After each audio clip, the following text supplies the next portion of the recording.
I used Vim for 2 years straight, and this is why I don't use Vim anymore. Here's a table of contents of everything I'm going to talk about and the timestamps for each topic, so feel free to skip around if you want to see a particular topic. Vim seems to be having a resurgence lately, with folks like the Primogen talking about how he loves to use Vim. And you know what? He inspired me to use Vim after 2 years of no longer using it, and after using it for a bit, I decided Vim is still, once again, not for me, and I stopped using it for the same reasons that I did 2 years ago. Now, what are those reasons, you may ask? Great question. There are multiple. Now, the very first reason as to why I no longer use Vim is because setting up Vim is kind of a pain. If I compare the setup process for Vim versus the setup process for VS Code, it is a night and day difference. My VS Code setup is incredibly simple. I actually have a video of it that you can check it out right here, where I go over my entire setup process and I do not install that many plugins. I install maybe like 3 or 4 of them and then I'm good to go. But with Vim, because it's so bare bones to begin with, it requires a lot of initial investment to get your Vim setup to honestly be at feature parity with VS Code. I'm being serious when I say that the other day when I tried to set up Vim for the first time after 2 years away from it and getting all the necessary features that I want, it took me well over 3 hours to get everything set up. So that's the first reason why I stopped using Vim. I felt like I spent way too much time initially to set up Vim to get everything working at feature parity with VS Code, when VS Code I was up and ready to go within like 10 minutes of installing the app. The second topic that I want to talk about is the speed of Vim and the speed of VS Code. The number one reason why people say they no longer use VS Code is because it's kind of big and bulky and it's not that fast, and Vim is way faster. And I gotta say, that's correct. Vim is way faster than VS Code and is so much more lightweight. But if I'm being honest, and if you're being honest, does it really make that much of a difference? Like, truly. Does that extra like couple seconds of speed, does it really improve your developer experience by that much? I personally like to believe that it actually doesn't. Sure, it might be slightly annoying, but I actually found setting up Vim in the beginning to be exponentially more annoying than having to wait like an extra second for a certain file to load. So yes, I do agree that Vim is way faster than VS Code, but personally for me, I don't think it's that much of a difference that I want to go and set everything up within Vim when I get everything for free on VS Code. The third reason why I stopped using Vim was the fact that it was too customizable. I was initially that type of developer that loved customizing everything. Every little color that I can change, every tiny macro that I can map to a certain key movement, every new package to add like just a tiny bit more optimization within Vim. I loved doing that. And that's honestly one of the biggest strengths of Vim. It's the fact that you can literally customize it to do anything that you want in your imagination. And while that's really great for some, and I love that internally, I also found that it actually made me less productive because day by day, I kept thinking to myself, wow, what can I do to make this like 0.1% faster to use in my day-to-day workflow? Like, I was spending too much time trying to optimize it because I know that I had the option to do so. Whereas with VS Code, yes, you can optimize it a little bit, but for the most part, it has its limitations on what you can add to it. And honestly, I found those limitations kind of good for me. It restricts me in terms of what features I can add to my text editor, so I no longer have to stress about trying to make my text editor like 0.1% more efficient. Whereas with Vim, I was stressed out about that stuff all the time. It was honestly a huge time sink for me. It was not worth it. Don't get me wrong, I still absolutely love Vim. And I think the most important reason why anybody should ever learn how to use Vim is learning all of the Vim commands and the Vim motions. And any text editor that I use, whether that be Xcode for writing iOS applications or VS Code for writing full stack web development applications, I always add the Vim key binding. And I do think that everyone should have a phase of their life where they're learning Vim, because learning those Vim commands are unbelievably helpful. You become so much faster as a developer when you know these commands. Now, I will say the biggest advantage and the biggest benefit to using Vim is kind of that cool factor, knowing that you're using Vim when everybody else is using VS Code. It's kind of like this weird gatekeeping programming mindset where Vim is known as like this purest form of coding. It's like the original text editor. There's no fluff. It's just Vim on its own. You feel kind of cool doing it. All right, come on. I know I'm not the only one. I know that there has to be other people that feel cooler using Vim compared to VS Code. And I will say, I think that there's something about that in this developer world being like, oh, I don't use VS Code, I use Vim. Something about that, it like kind of feeds your ego. Like, you feel cooler using Vim. I know I definitely do. And that's why I tried to use Vim for so long. I tried to continue using Vim even after falling in love with VS Code. But ultimately everything else, like the too much customizability of Vim, the arduous and annoying setup process in the beginning, it ultimately just got in the way. And I realized no matter how cool I feel using Vim, it's just not worth it to me anymore.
NeoVim, a highly extensible keyboard-based editor designed to optimize the productivity of modern programmers. In 1976, Joy created VI. In 1991, it was improved by Bram Molinar as Vim. Then in 2014, NeoVim came along. It's a fork of Vim, making it a drop-in replacement that's 99% identical for basic usage. All of your favorite "help, I can't exit Vim" memes are still perfectly valid, but its codebase was restructured with well-documented APIs that embrace new features from the community, which has resulted in a thriving plugin ecosystem. Most importantly, scripting can be accomplished in not only VimScript, but also Lua, an easy-to-learn multi-paradigm language that's also used on platforms like Roblox. Lua was used to write its built-in language server protocol for code auto-completion. It has a scriptable terminal emulator, in addition to tons of awesome plugins like Telescope, a fuzzy finder that can search across your file system. To get started, install NeoVim, then open it with the nvim command. Just like regular Vim, hit I to go into insert mode and start typing, then hit escape to go back to normal mode. Use a colon to enter command mode, like when you need to ask the computer for help. But the fun thing about NeoVim is customization, which can be handled with the traditional init.vim file, or alternatively an init.lua file. Inside this file, we can use Lua code to configure basic settings, like whether or not to use tabs or spaces. As the config grows more complex, we can break it into modules in the Lua folder, which will automatically be loaded by NeoVim. From there, we can use a package manager like Packer to install a color theme like One Dark, and some icons to go along with it. You'll need an LSP server for code completion. You might also want nvim-tree to easily explore the file system, tree sitter for syntax highlighting, and telescope to more efficiently search across your project. From here, we can further customize each plugin as needed with its own dedicated Lua file. Now, all this configuration might feel a bit overwhelming. If you just want an IDE with minimal effort, simply install a starter config like nvchat. You'll have syntax highlighting, code completion, along with all kinds of other essential tools. And now you're ready to start writing code like a 10x engineer. Now that we're finished, I could tell you how to exit Vim, but then I'd have to kill you. This has been NeoVim in 100 seconds.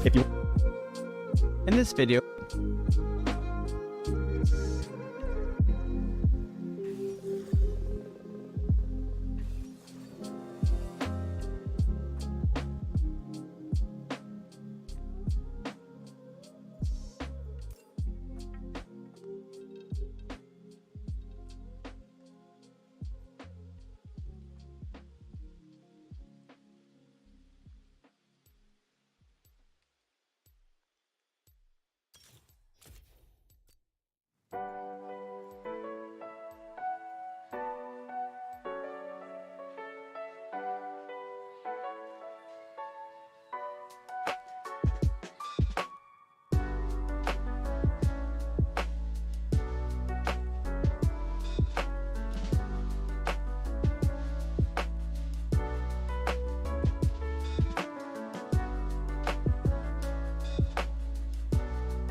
Executed.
slain. Shut down.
Recently, I had to do a security review of a VS Code extension and language server.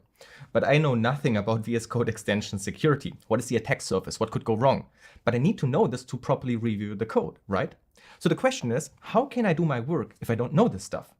Well, the answer is first, I obviously need some general experience on how computers work and how software works and how that stuff can break. But then I also need specific knowledge about the topic. So how do I learn about it? Well, I can start by looking around what others have published on the topic. And you can find a few resources out there about the security of VS Code extensions, like a blog post by Vasco Franco of Trade of Bits or an article by Rail and Kirill. But when you want to become a security professional, you cannot always rely on existing material. Even in this case, you only have a handful of resources. And think about this, how did those authors come up with their articles in the first place? Well, the answer to that is security research. These articles are basically the result of research. So in order to do good work, I have to do security research on VS Code extensions myself. And in this video, I want to take you along one particular research area that I investigated with VS Code language servers.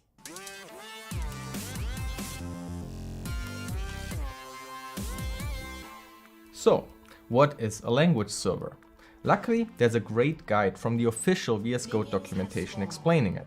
Language Server is a special kind of Visual Studio Code extension that powers the editing experience for many programming languages.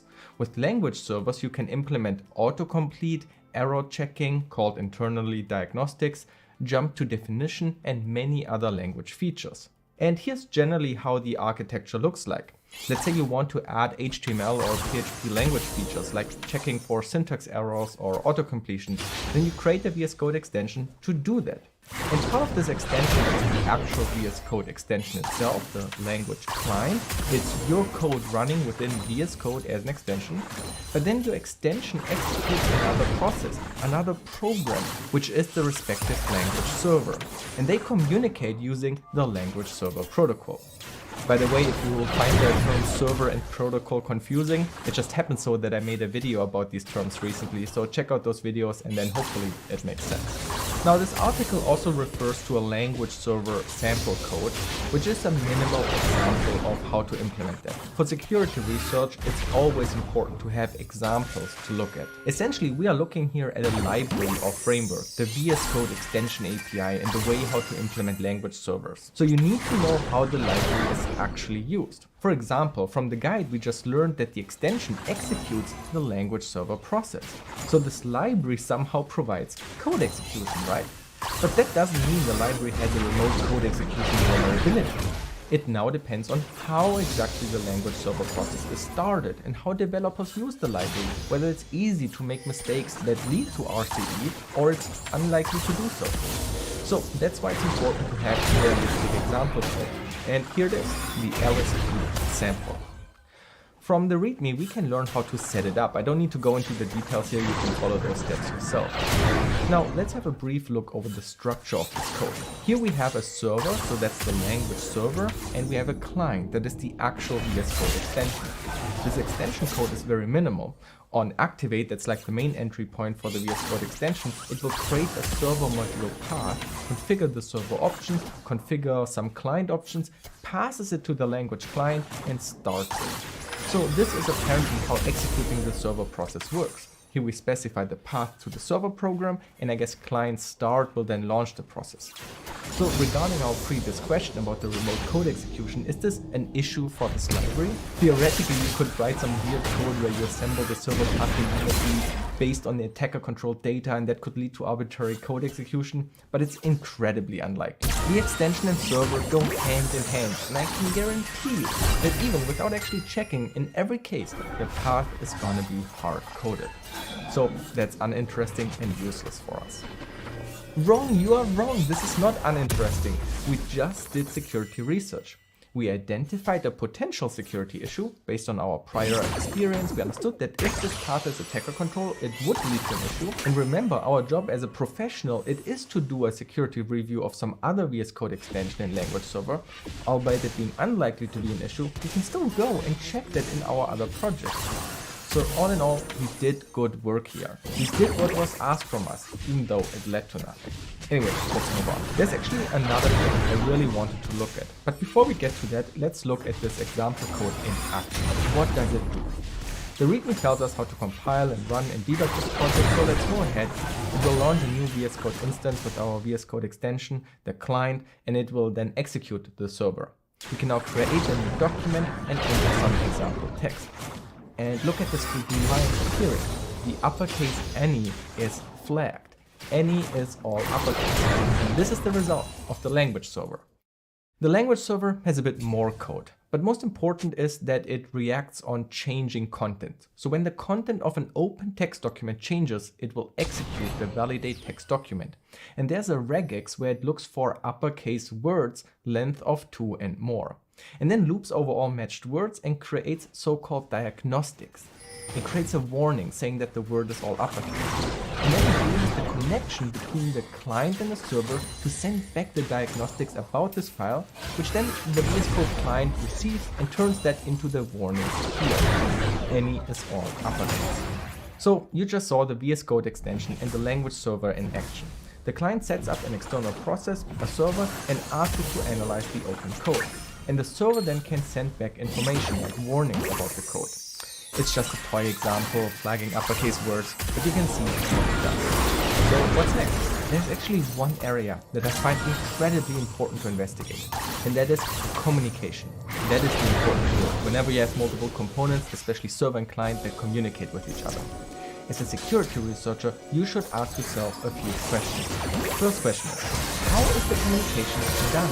Is it something like an HTTP API, WebSockets? Is it broad TCP sockets, UDP? Does it use pipes and IPC features, inter-process communication offered by the operating system, like pipes in Windows or Mac ports in Mac? There are tons of ways how communication could be implemented, and it's important to figure out what it uses. And then this leads to the second question.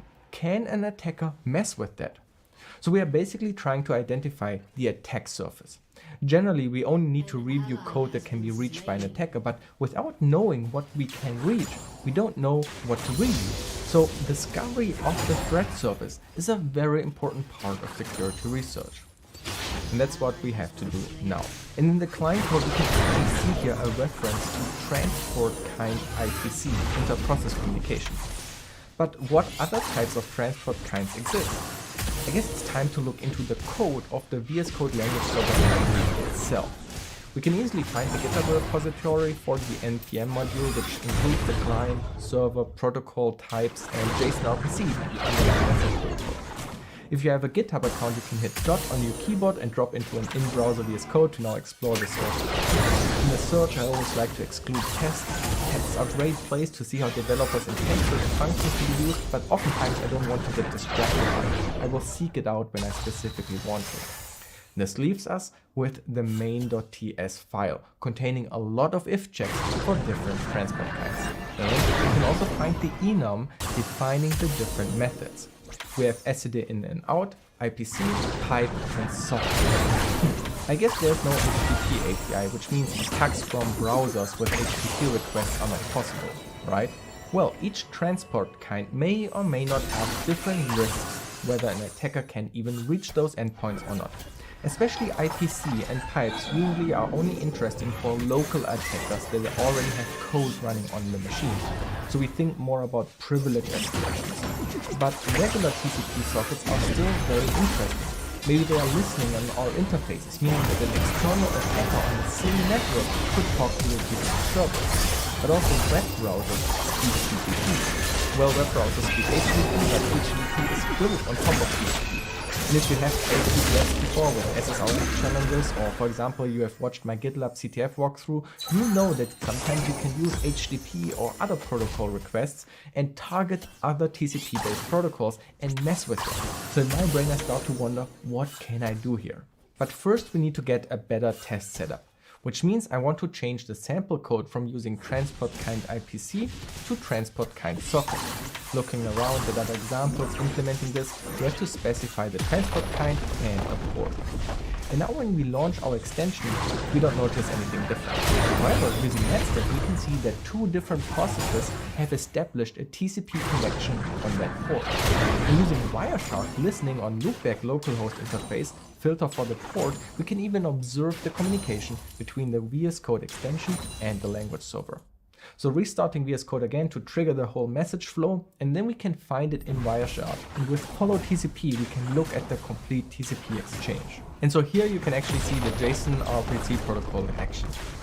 So when in the server code we write connection send diagnostics passing over the uppercase warnings, the library actually sends out this JSON RPC message. We start with a content lamp followed by JSON data, and this contains a method name, text document publish diagnostic, followed by the additional data like start and end line along the warning message is all uppercase. As you can see, this is just JSON data sent over TCP between the VS Code extension client and server. And fun fact, if you look at the sending direction, the VS Code extension client actually opens the TCP port and the language server connected to it. So while this component is called a language server, and this is the client, if you look at the TCP layer, this started the TCP server, and this is actually the TCP client. I thought that was interesting to recognize what is the server. Anyway. My research question, my security research question is now, can we send malicious JSON RPC messages from the browser, send a fake diagnostic to VS Code? On first sight, this doesn't seem so, because these are clearly not HTTP requests, right? Also, when you use netstat to look for TCP ports, the port is actually not listening, it's established, meaning the server stopped listening after a client connected. This is actually a really good design. There's no reason to support multiple TCP clients in this case. Once the language server connected, you don't need to listen for more. But I did write a quick Python script to test whether we can erase this. So basically, the script tries to connect to the TCP server and send a fake JSON RPC data, and when we relaunch the extension, we maybe connect before the server can connect. And then, yeah, we send malicious data. But you have to get very lucky, and in practice you only have one chance when VS Code is launched. So this really minimizes the threat surface, which is good. But theoretically, you can definitely win the race and connect to the port before the real language server does. So we can finally tackle the big question. Can we send malicious requests from a browser from a malicious website? To answer this, I had to look into the JSON RPC implementation, specifically the message parsing. I knew it was looking for the content length, so this is a good starting point. Looking for this in the code, it led to here. A function on data, and it was here headers get content length. Looks like even though no other headers exist, here in principle it supports other headers. And this is great news. Remember, this is how a typical post request in a browser looks like. You have a bunch of headers including the content length and the body. And this part looks like JSON RPC. But does it accept the other garbage? I tested this with the Python script and a notification test, appending some fake headers, and it works. Which means this whole part is valid JSON RPC. Incredible! But we have a problem, because the first line of HTTP, the request line, is not a header. And if you would send this, it would fail. This is not valid JSON RPC. But do you have an idea? This requires creativity in hacking. Well, how is a header defined? Probably key, colon, value. So why not add a colon here? And this works. By sending a post request to a path containing a colon, it turns this first line into what looks like a fake header, key and value. And the JSON RPC code accepts this. Does this mean we can actually attack VS Code extensions from the browser? Well, long story short, no. Turns out, before you can send a malicious JSON RPC message, you need to respond to the initialized message, responding with your capabilities, which means you need to send two JSON RPC messages after another in the same TCP exchange.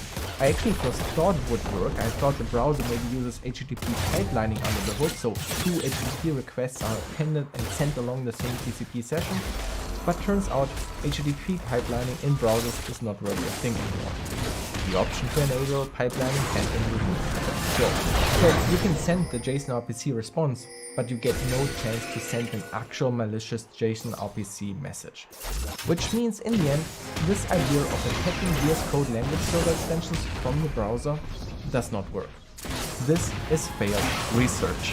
Sorry for wasting your time. Well, with this video I wanted to show you how research can look like. And many times research will be fruitless. This is the essence of the scientific process, and it's okay to fail. I think in the end I still learned a lot about VS Code extensions, and along the way you probably discover other attack ideas as well that you can then test with. So to me this is a very important part of my job doing the code review, and hopefully I was able to give you a glimpse into this kind of work. Also, I did a lot of this research on stream recently, so if you are wondering how long this research actually took, well, you can watch it in real time on my second channel at Underflow. It took us around 3 to 4 hours to do this. So if you are interested in more of the technical details, or follow along and try out some other ideas you have, check it out. And tell me in case you find anything interesting. Speaking of work, have you ever tried to do code review using a shitty font? I would not recommend it, but if you hate yourself and you want to try it, check out my handwritten font. It definitely makes code reviews worse, so check it out on shop.lifeauthor.com. This is like digital merch. You can support this channel with a one-time purchase and get something somewhat useful out of it. Besides that, I also appreciate patrons and YouTube membership. Thanks to everybody who bought the font or is a member. I really appreciate it. Thank you so much.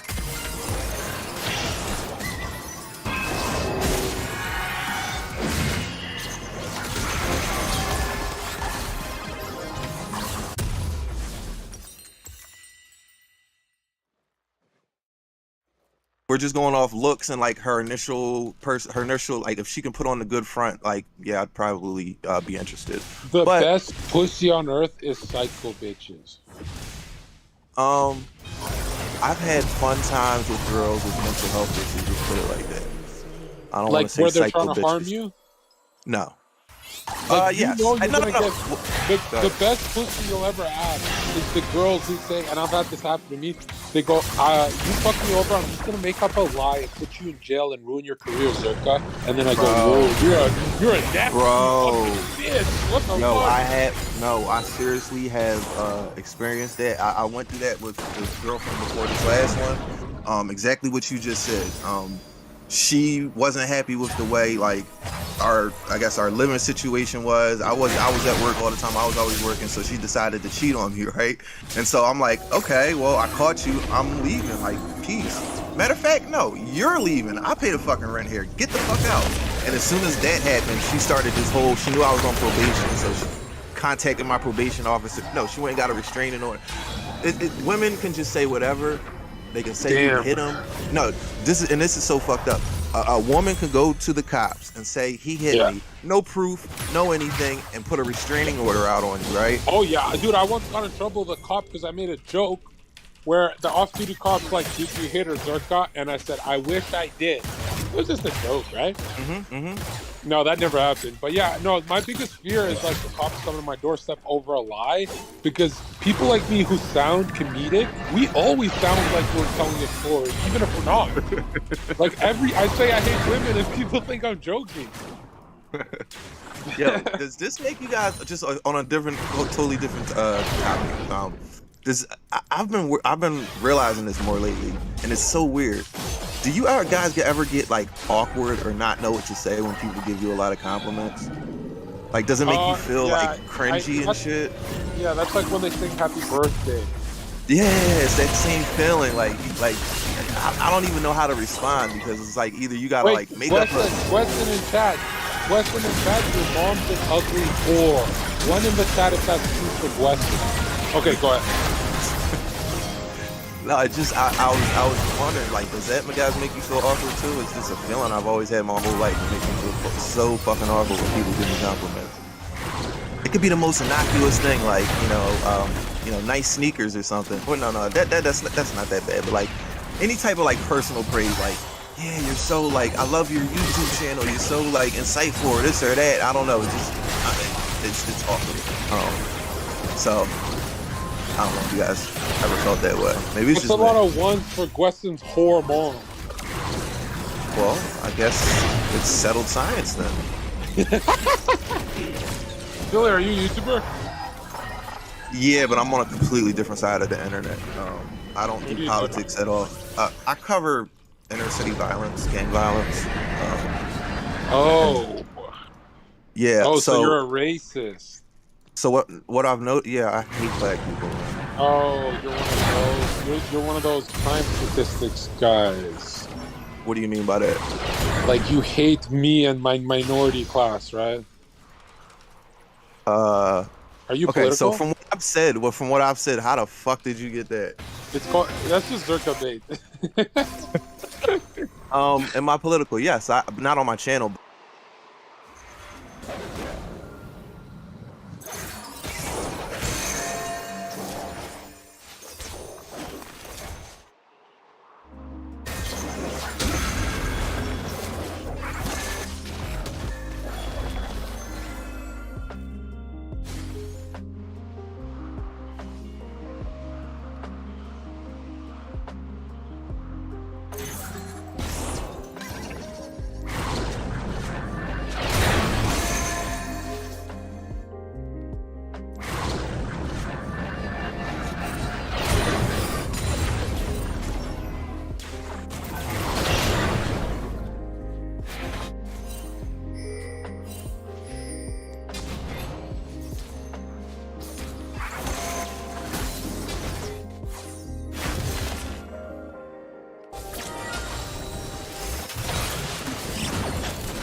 been slain.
when I say things like the ladder is broken, and then I have a bunch of like Redditors and people that have never climbed, let alone on Korea, but like never climbed on any server that's like easy anyways. The ladder was broken, man. Like 2 to 3 months of that, and then they changed the LP gains, and then they undo that whole fucking meta. If you wasted your time in jungle and felt like, oh, I didn't climb very hard or whatever, bro, I didn't climb either, and I'm telling you, the role was not fair. Like, it was completely broken. You lose for some reason that you can't really control.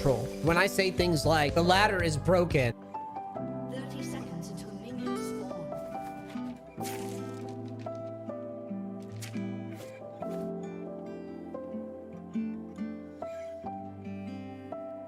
Riot just hotfixed the new Yuumi rework. What a surprise, let's check it out. Here's what Froxon had to say. We're looking at clarity and satisfaction for best friends. We don't want Yuumi to feel like she needs to hop on and off to optimize her best friend. Post micro patch and adjustments will be closely assessing her performance in optimal play brackets and adjust as needed. Here's the changes. Qmax is overperforming. Empowered Q damage is being reduced from 80 scaling to 380 plus 35% AP to 80 scaling to 355 plus 35% AP. The slow is also being reduced, going from 55 scaling to 80 to 50% scaling to 65%. We'll continue to follow up to hit dev blog goals. She's released too strong and we're looking at Q hit ability and R output since her anti-burst is too strong. Let me know what you think in the comments below, and if you enjoy staying up to date with League content, be sure to subscribe, and I'll see you in the next video.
Wow, they have 3 bottom.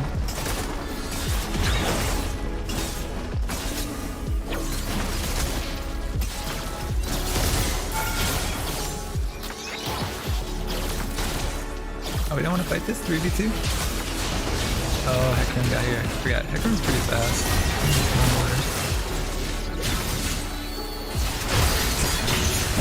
Nice, Silas.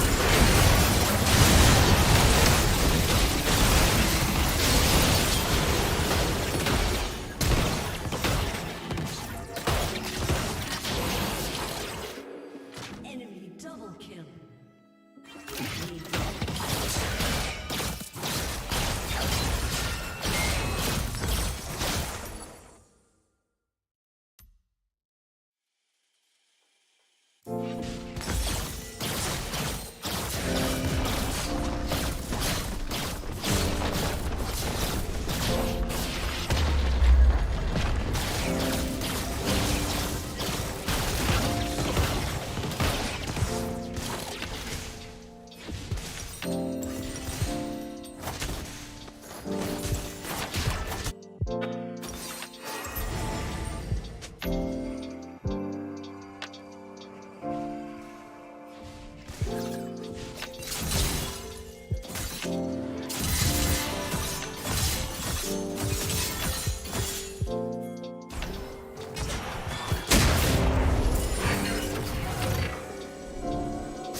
Does Malphite have ultimate? Because I would if he ults, but we kind of need to team with us. Not everybody can hop the wall. Just Khan and Silas can hop the wall, and that's it. I think I'm up here.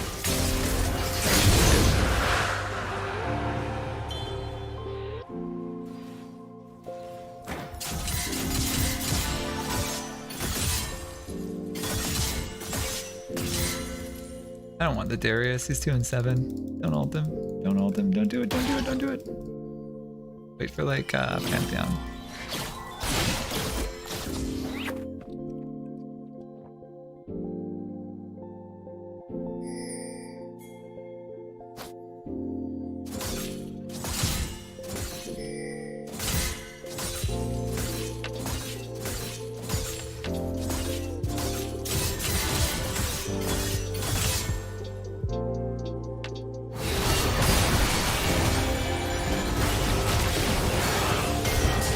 Hopefully more show up here.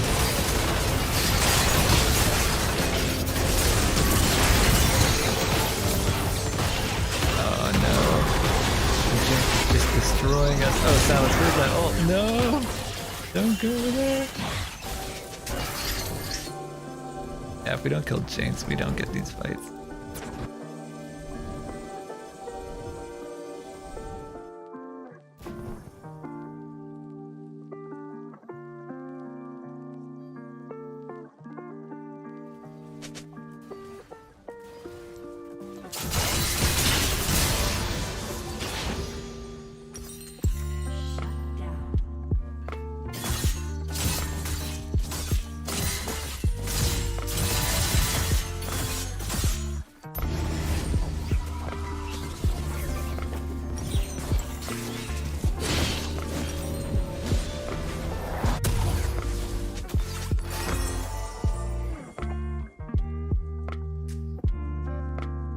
Probably can't get there in time with all the damage they have.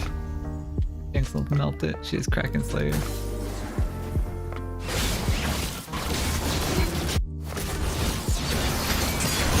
I thought if you do it again, that would have been sick. But they're down first. Oh no, Darius teleported in. I don't know if we can fight this actually. Sucks.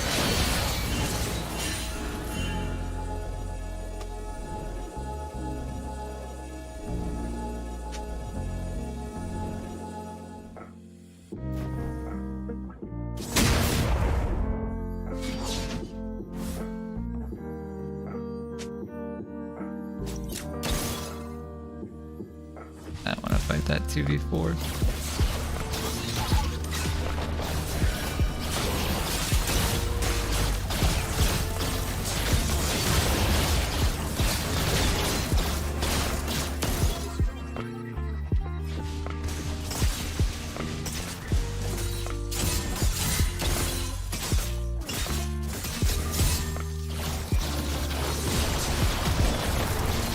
Malphite ult. We're not gonna kill any of them.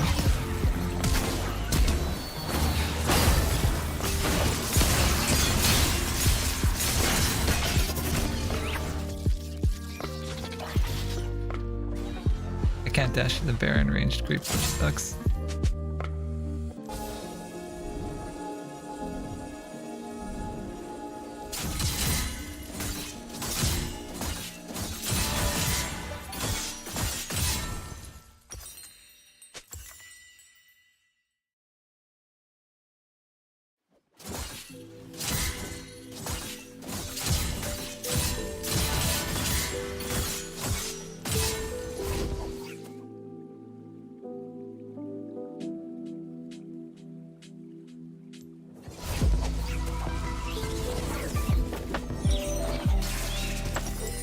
I can get potion if I take one more wave. That'd be really nice for this whole fight.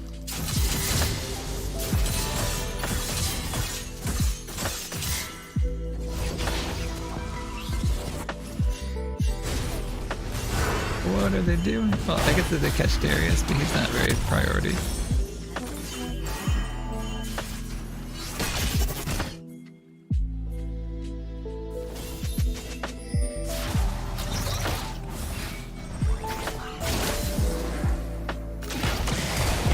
Whoa, that Malphite ult. Holy shit, dude. So bad.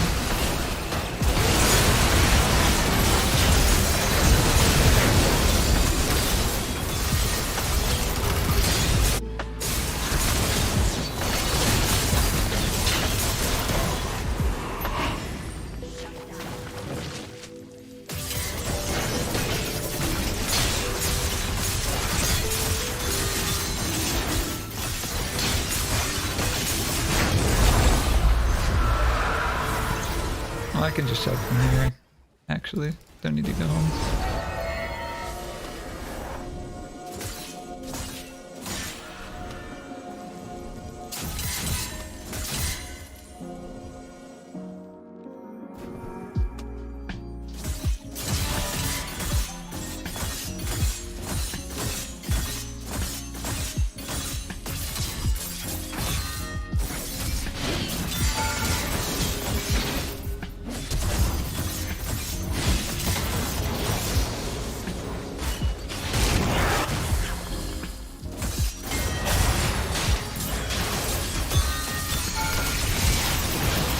Almost got the jinx.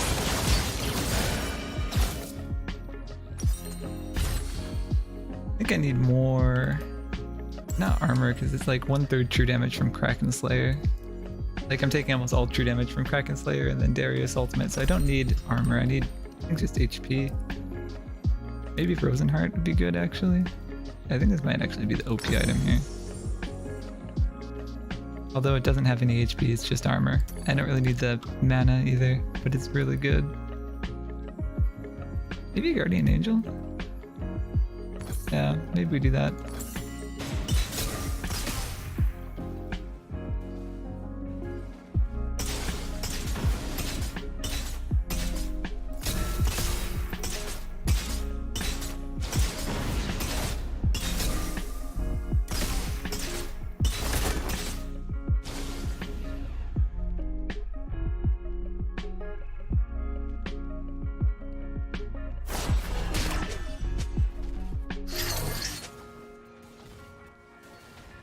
We play on enough at all. I think we win the next fight easy.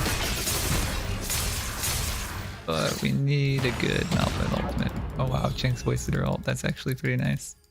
Need Caitlyn, wait for Caitlyn, and then we can have Malphite go in once Caitlyn's here.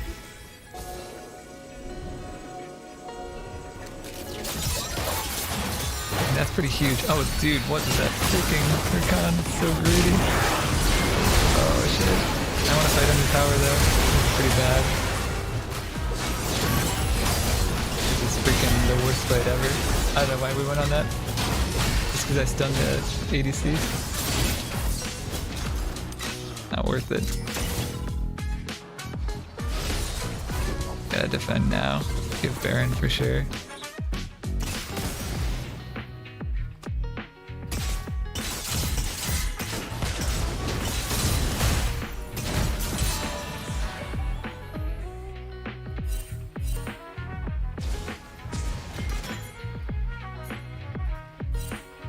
there a ward in here or what?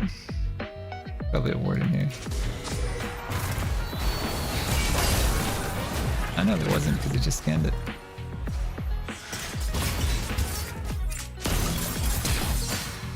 That's flash.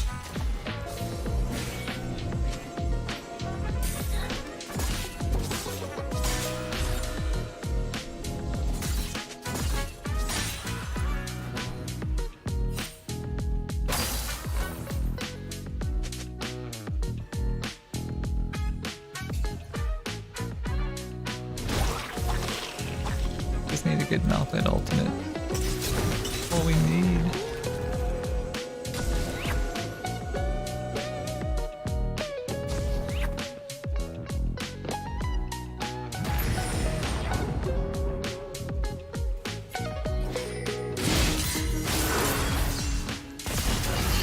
Whatever, leave it.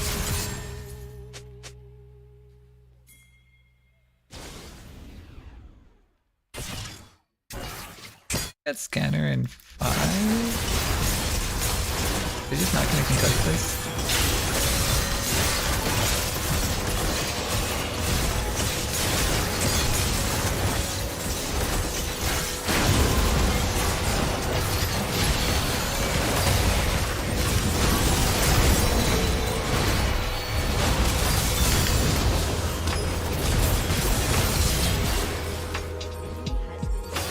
Didn't catch him too easy.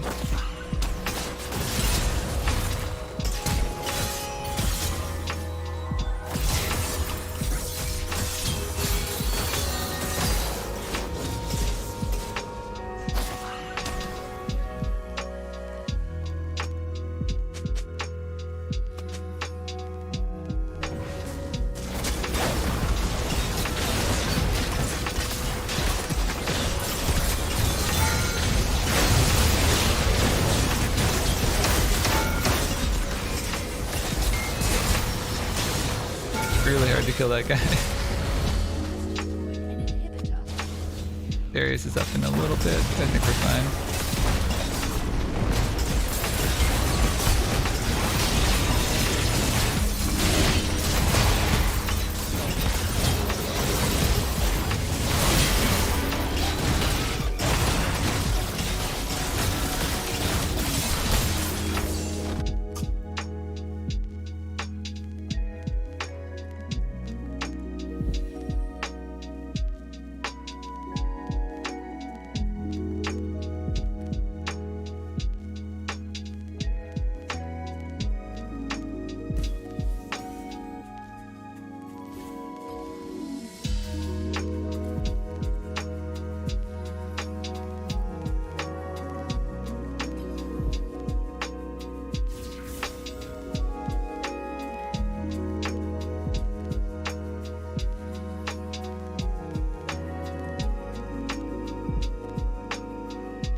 Numbers, we can index a table, and there's no collisions with our data. This is called a perfect hash function, and that's the subject of this video. Pop quiz: what happens if hash function always returns the same index rather than unique indexes? How many keys would need to be checked when you look things up? So let's talk about my real world problem. I'm writing a TypeScript parser and I need to recognize keywords. In particular, I need to map each keyword to a number. So the most naive solution is a linear search where we go through and do a bunch of string comparisons one after the other. If we find a match, we return the number associated with it. That performs okay. We're able to reach 6 million lookups per second. Now you may have heard in your computer science class that binary search is a way to cut down the number of searches if we can sort our input data. And in our case, we have our input data sorted, a list of keywords we know ahead of time, we can pre-sort the data. So how fast does a binary search work? Actually, it turns out the binary search was a little bit slower than linear search. Now, this talk isn't about binary search. I'm not going to go into the details of why binary search might be a little bit slower than a linear search. But let's try something that's even better than a binary search. We're going to use a hash table. So let's use the standard C++ hash table, which is called unordered map. Unordered map is twice as fast as linear search. So just by switching a basic data structure from a vector, in this case, to an unordered map, we get a 2x performance speedup, which is great. We put in very little work to get a massive gain. But a lot of people say C++'s unordered map is kind of slow. It's stuck in the 1990s in terms of design. So let's look at a more modern hash map implementation, this time from the Rust programming language. It looks like Rust's hash map is not as well optimized as C++'s unordered map, at least for our use case. So performance tip number 1, try it. Try the first thing that comes to mind, enter the performance mindset. The first thing I had in mind was a linear map. I tried it, it works, of course. But then I tried a binary search, I noticed it was a little slower. So then I kept trying other things until I got something that was satisfactory. Off-the-shelf hash maps use a hash function that is general purpose. It doesn't know anything about our data set. It has to look through every character inside of our strings. It doesn't know ahead of time how many characters there are in a string or how many is expected. CPUs like working with a fixed amount of data, but with a general purpose hash function, you could have a key that's 1 character or 10 characters or 5 characters. It's a variable number. CPUs don't really like that kind of data.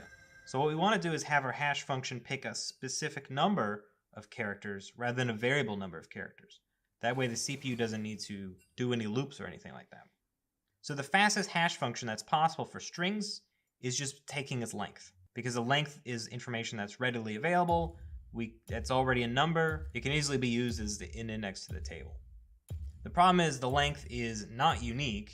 There are a lot of keywords that are 4 or 5 characters long, so we end up with a lot of collisions with this hash function. We need something a little more sophisticated.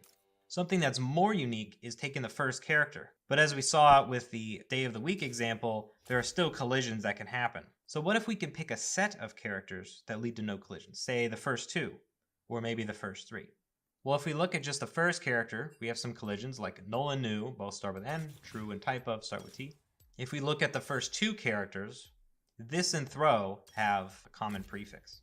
Let's try looking at the last character. If we take the first and the last character, it's still not unique. We have case and continue both start with C and end with E. What if we take the first 2 characters and the last character?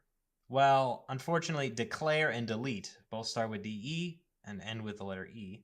Okay, what if we take the first character and the last 2? We also have never a number having a collision. All right, what if we take 4 characters instead of 3? Hey, we get no collisions if we pick these different characters. Let's look at this in more detail. Say we have the keyword debugger. Now this is split into a bunch of different characters. What we would do to select the first 2 characters is do a 16-bit load, 16 bits meaning 2 bytes. And for the last 2 characters, we would also do a 16-bit load. Now our index is a single number, not 2 numbers. So we need to pack all of these characters into one number. So what we could do is shift one of the pairs up 16 bits, leaving the remaining bits 0. And then we use a bitwise OR to bring in the other 16 bits. So we end up with a 32-bit number. Let's look at another example, like the let keyword. We do a 16-bit load of the first 2 characters. We do a 16-bit load of the last 2 characters. Now notice the middle character, the E, we load twice, but that's fine. There's no real penalty to loading the same character twice. Then we do the same shift that we did before, and the same bitwise OR, and we end up with another 32-bit integer. So this is what the code looks like in assembly.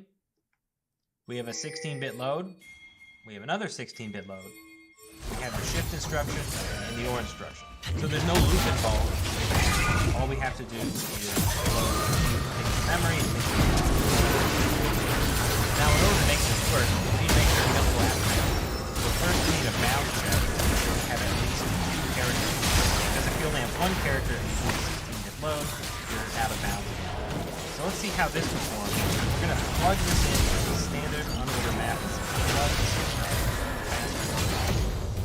Wow, we got significant performance improvement just by changing the hash function. So with a small tweak, something that already exists, we can get a massive performance improvement. So performance tip number 2 is to make assumptions. In our case, the first and last 2 characters were unique. Because it was unique, you can feed that as a hash function and end up with D.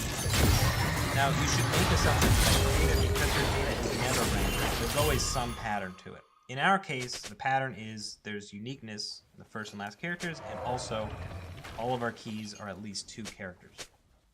Pop quiz. Why do we want to pack the characters into a single 32-bit integer?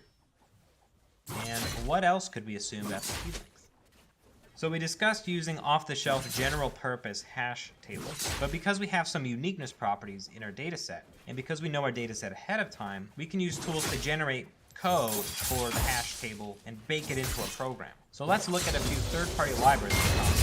First up is Rust PHF. As the name implies, this is a Rust crate for generating perfect hash tables and perfect hash functions. Let's say we have a key if. What it does is hash this if using a normal hash function, in this case sip hash, and we get back some number. It uses the bottom bits of that number to look up in a table. Now this isn't the table with the data, this is just a helper table. Once it looked up data for the table, it mixes that with the hash to generate another hash, and that second hash is used as the index into the real table. Now they use this middle table to prevent collisions. If there is a collision, they can just tweak the middle of the table. So let's see how this performs compared to the off-the-shelf hash tables. It looks like we got a small performance improvement compared to the standard Rust hash map. However, we're still much slower than the C++ unordered map with our custom hash. Let's take a look at another library, this time C++ Pro. Now how it works is it takes our key, it hashes it, similar to Rust PHF, using an off-the-shelf hash function, uses this hash to index into the table, just like Rust PHF, then it directly indexes into the middle table. Now what's the purpose of this middle table here? Well, in the case of collisions, what C++ Frozen does is add a marker indicating that the slot in the helper table is not an index, but it's actually some data that needs to be mixed in with the hash. It rehashes the data using the C to generate a new index, and then it uses that new index to go into helper. So how does this perform compared to Rust PHF? C++ Frozen is much faster, almost twice as fast as Rust PHF. And it's also significantly faster than our custom hash function. So we're definitely onto something here with this library. Now I said that Frozen uses a off-the-shelf hash function. What if we gave it our own hash function instead? Wow. So it looks like C++ Frozen's hash function has some improvements to be made, and if we make those improvements, we get double the performance still. This is looking pretty promising. Let's look at a third library, in this case, gperf. Now what gperf does, it takes our key, splits it up into characters, it looks up characters in the helper table. Once it looks up characters, it adds them together to generate a number, and that number is used as a key for a real hash table. Now this intermediate table is used as part of the hash function. It is not separate from the hash function, so we can't use our custom hash function with this approach. We have to just rely on gperf's hash thing. But let's see how gperf performs on its own. Gperf is the pants out of everything. It's no wonder many compilers use gperf for keyword recognition. Before I made my own custom hash table, I used gperf because it's pretty fast. Let's talk about the new hash table that I made. So similar to Rust PHF and C++, I use some hash function on the key, and then we directly look up the it's that simple. How do we avoid collisions? How is this a perfect hash table? It's kind of cheating, right? What happens is when we're generating the table, if there's any collisions, we tweak the hash function. And the way we tweak the hash function is by giving it a different seed. So the hash function needs to be seeded, and we start with a seed of 1, and then try seed of 2, and try to seed of 3. We keep trying until we get no collisions. And if we do get a collision, we make a bigger table and try it again. Now the hash function we don't give it the source string. Let's see how this compares. Well, I tried a bunch of different hash functions because I didn't know which one would perform best. So I tried with FNV1A first because it's public domain and I've used it before. And it doesn't perform as well as gperf. I also tried XX-3 because I heard it was pretty fast, but it turned out to be slower than FNV. I also tried the Intel CRC32 instruction, which is just one instruction on x86 processors. And it was actually faster than FN1V, so that's good. Unfortunately, it's not portable, so that was kind of a downside of it. I also tried a linear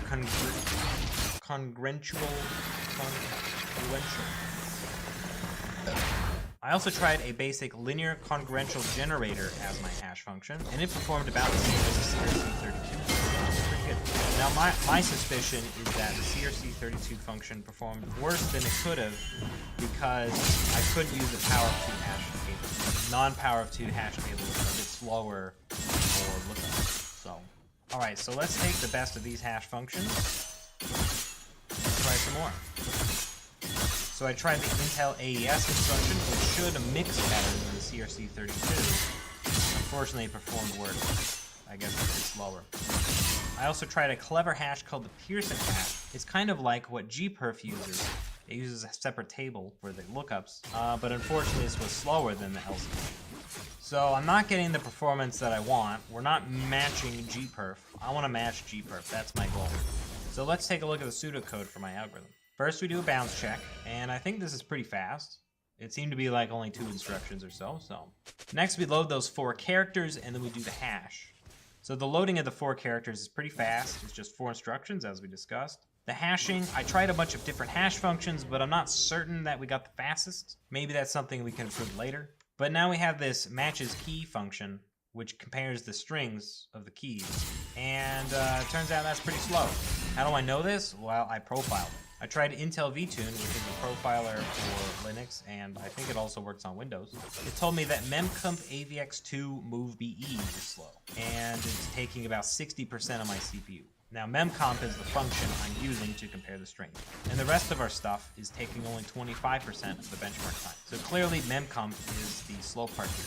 I also profiled gperf and noticed that it wasn't that much of a bottleneck to do the string comparison. So I decided to take a look at gperf's code. So it does a string compare, which is basically the same as a memcomp, and it also does a length check, which I'm also doing. But it also has this piece of code, this star third star. What's that do? Well, that's checking the first character of the string. And only if the first character matches does it do the string comparison and the length check.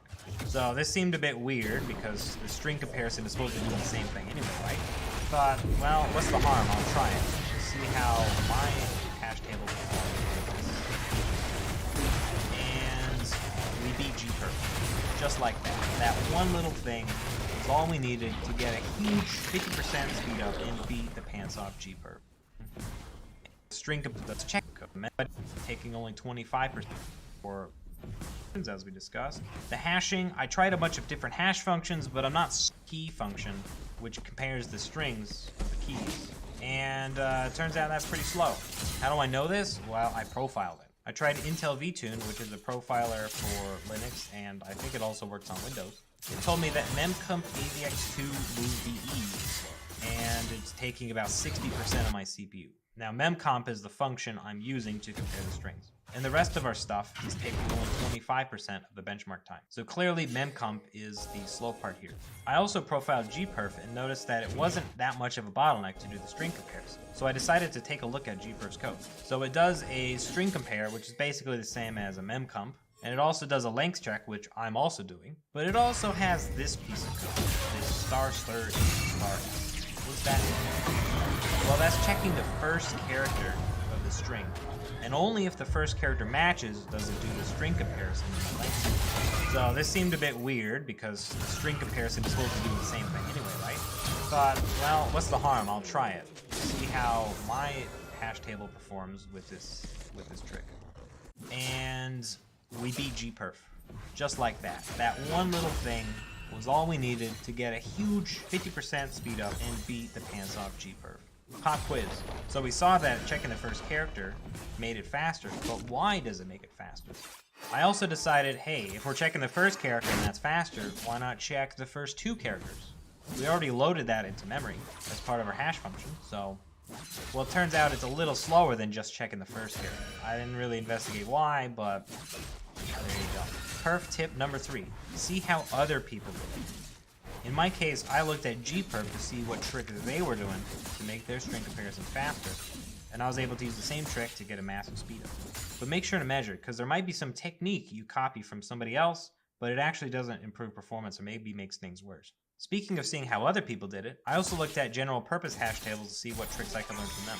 And one thing I saw is that for collision detection, some hash tables stored the hash inside the table, in addition to the string and the value. And this means before checking the string inside the table, they can check the hash inside the table and see if there's a match. So in this case, we would check the hash for the if and see that there's a match, and check the hash for fetch and see that there's no match.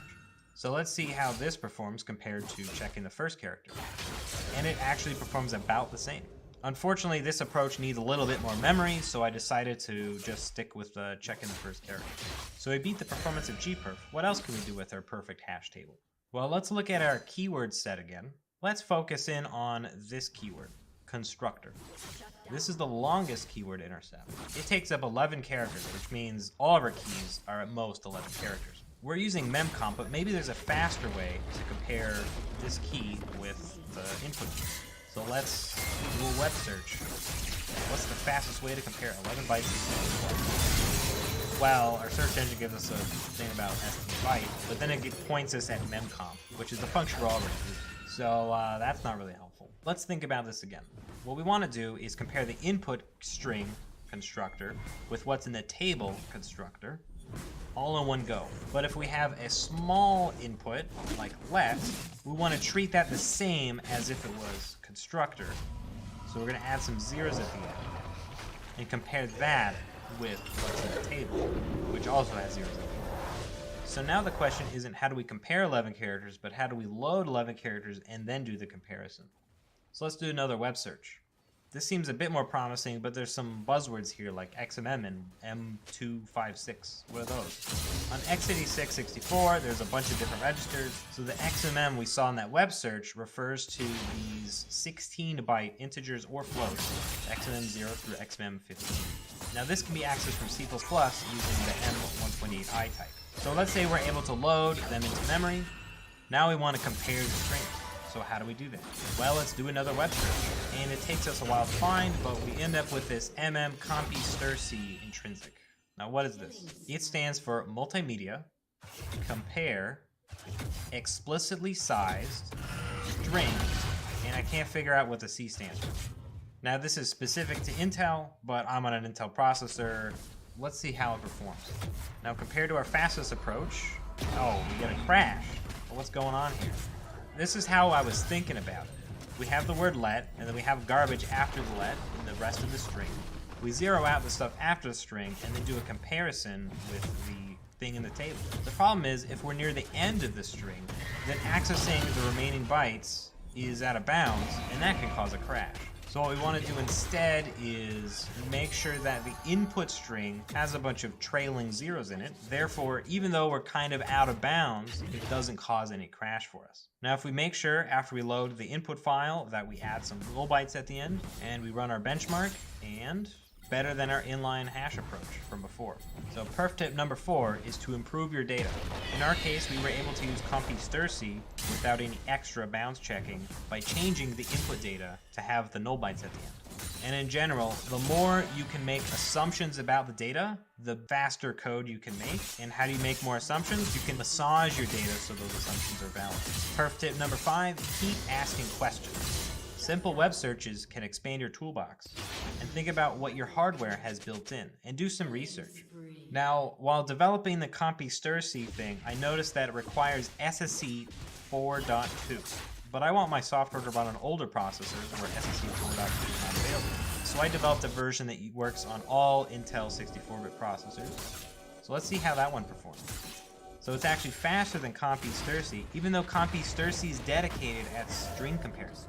While developing the portable move mask approach, I learned about the SSE 4.1 instruction p-test. So let's try using that to solve a problem instead. P-test is even faster than either compy_strc or move mask. So let's stick with that, huh? So perf tip number 6, smaller isn't always better. The compy_strc solution was the smallest, using only 31 total instructions for the entire algorithm, but it ended up being slower than both move mask and p-test, which had more instructions. So fewer instructions doesn't necessarily mean faster, even if the instruction seems to be dedicated to the specific task you're doing. Pop quiz. Can you optimize a string comparison without using special singulars? For example, just using normal integers. So now our string comparison isn't showing up in Intel vTune. So the vTune profiler we used earlier tells us about functions. We need to drill down a little bit deeper than functions to get to the assembly. So for that, we're going to use a tool called perf. If we perf record our benchmark, and then perf report, we get this assembly. This shows us the percent of time taken on the left column and on the right column. You can see the instructions color-coded based on how popular. So let's zoom in to the hot part. If we read carefully, we can see this is a string comparison here. We're loading things, we're doing a p-test, we're doing some comparisons, and we're returning. I don't see a way to optimize this. There doesn't seem to be any wasted instructions here. So let's try a different approach for profiling. Instead, we're going to use perf stat, which gives us performance counter data, rather than instructions. And it gives us a lot of data, but let's focus in on these two, branch misses and L1 decache load misses. Now our branch misses is almost 4% of all branches. Now 4% of branch misses doesn't sound like a lot, but each branch miss can cost a lot of time. So let's talk about branches for a little bit. Let's say you have this code, if strong, health is 4, otherwise health is 1, and you return the health. This might get compiled down to this code. We have the if, which is the test, and the jump. Now the jump instruction, J&E, is what we call a branch. Sometimes J&E will go to another instruction, and sometimes it just goes to the next instruction. Branches are something CPUs predict, and if they predict incorrectly, it could be disastrous for performance. One technique to get rid of branch misses is to get rid of the branches entirely. In this particular program, we can avoid branches by using a little bit of math. This formula gives us the same answer, but it doesn't use any branches. In fact, it only compiles down to one assembly instruction on my machine. But we can't always use this technique, right? So let's use something a bit more general. So let's rewrite our if this way. And if our compiler is nice to us, it'll generate code like this. So the if used to be a test and a jump. Now it's a test and a C move. C move not equal. Now there's no branches, which means we won't get any branch misses from this code.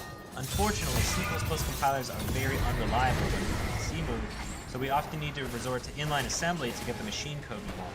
So in our particular example, we would convert these jumps into a few C moves. So let's see how C move performs compared to the branching version. Here are the 3 SIMD approaches we made. In the branchless version of CompuStir C is Lion. We're almost at 10 times the speed of the secure cache. You can also use this technique for the other SIMD approaches like MoveMask and for p-test. Now interestingly, in the branch version, p-test was a bit faster than MoveMask. But in this case, MoveMask is faster than CompuStir C is faster than MoveMask. So it's a good idea to try all combinations of the different approaches you try, rather than assuming the best one at one time is going to remain the best in the future. Perf tip number 7. Use multiple profiling tools. I wasn't able to notice the branch miss issue until I used perf stat rather than perf record or vtip. Sometimes your profiler can mislead you into thinking something is slow for one reason even though the reason is totally different. Perf tip number 8. Benchmark on real data. In my case, I was benchmarking against keywords and variable names in jQuery, which is a real-world JavaScript codebase. If I instead benchmarked on, say, just keywords or just variable names, I wouldn't have noticed the branch miss issue because it would either always pass or always fail. And if your data is always passing or always failing, that's pretty easy for a CPU to predict. Therefore, you don't end up with branch misses. But because I used real-world data, where only 20% of identifiers are actually keywords, the CPU wasn't able to predict as well. Therefore, there were a lot of branch misses, and I was able to optimize for that use case. If you use fake data in your benchmarks, you might be optimizing for fake workloads rather than real workloads. Pop quiz, could we make the length check at the top of our function branch? Let's talk about more ideas. After we do the hashing, we need to compute the array index. At a low level, you take the hash, you modulo by the table size, you multiply it by the entry size in bytes in order to get the byte offset. If our table size is a power of 2, such as 512, we can use a bitwise AND instead of a modulo. A bitwise AND is much faster than using a modulo, and it's something the compiler might do for you, but you should probably do by hand if you really need it. In the same vein, instead of doing a multiplication, we can use a bitwise shift if the entry size is a power of 2. So in our case, we're going to try an entry size of 16, which lets us shift left by 4. But my thinking is, what if we can get rid of the shift? We're already doing a bitwise AND. What if we could use the bitwise AND to clear the bottom bits, which kind of acts like a shift? So if we do our address calculation a little bit differently, we can get rid of the shift and just do one bitwise AND in addition to the addition with the table. So what's this look like at the assembly? Well, on the left we have the original code, which does the AND that we talked about. It also does some additions and multiplies. Right, there's a new way of doing things. It only has an AND. So let's see how this performs. So originally we had a 13-byte entry, so let's try a 16-byte entry with this table. And it performs just a smidge faster, or maybe just the same. It's hard to tell.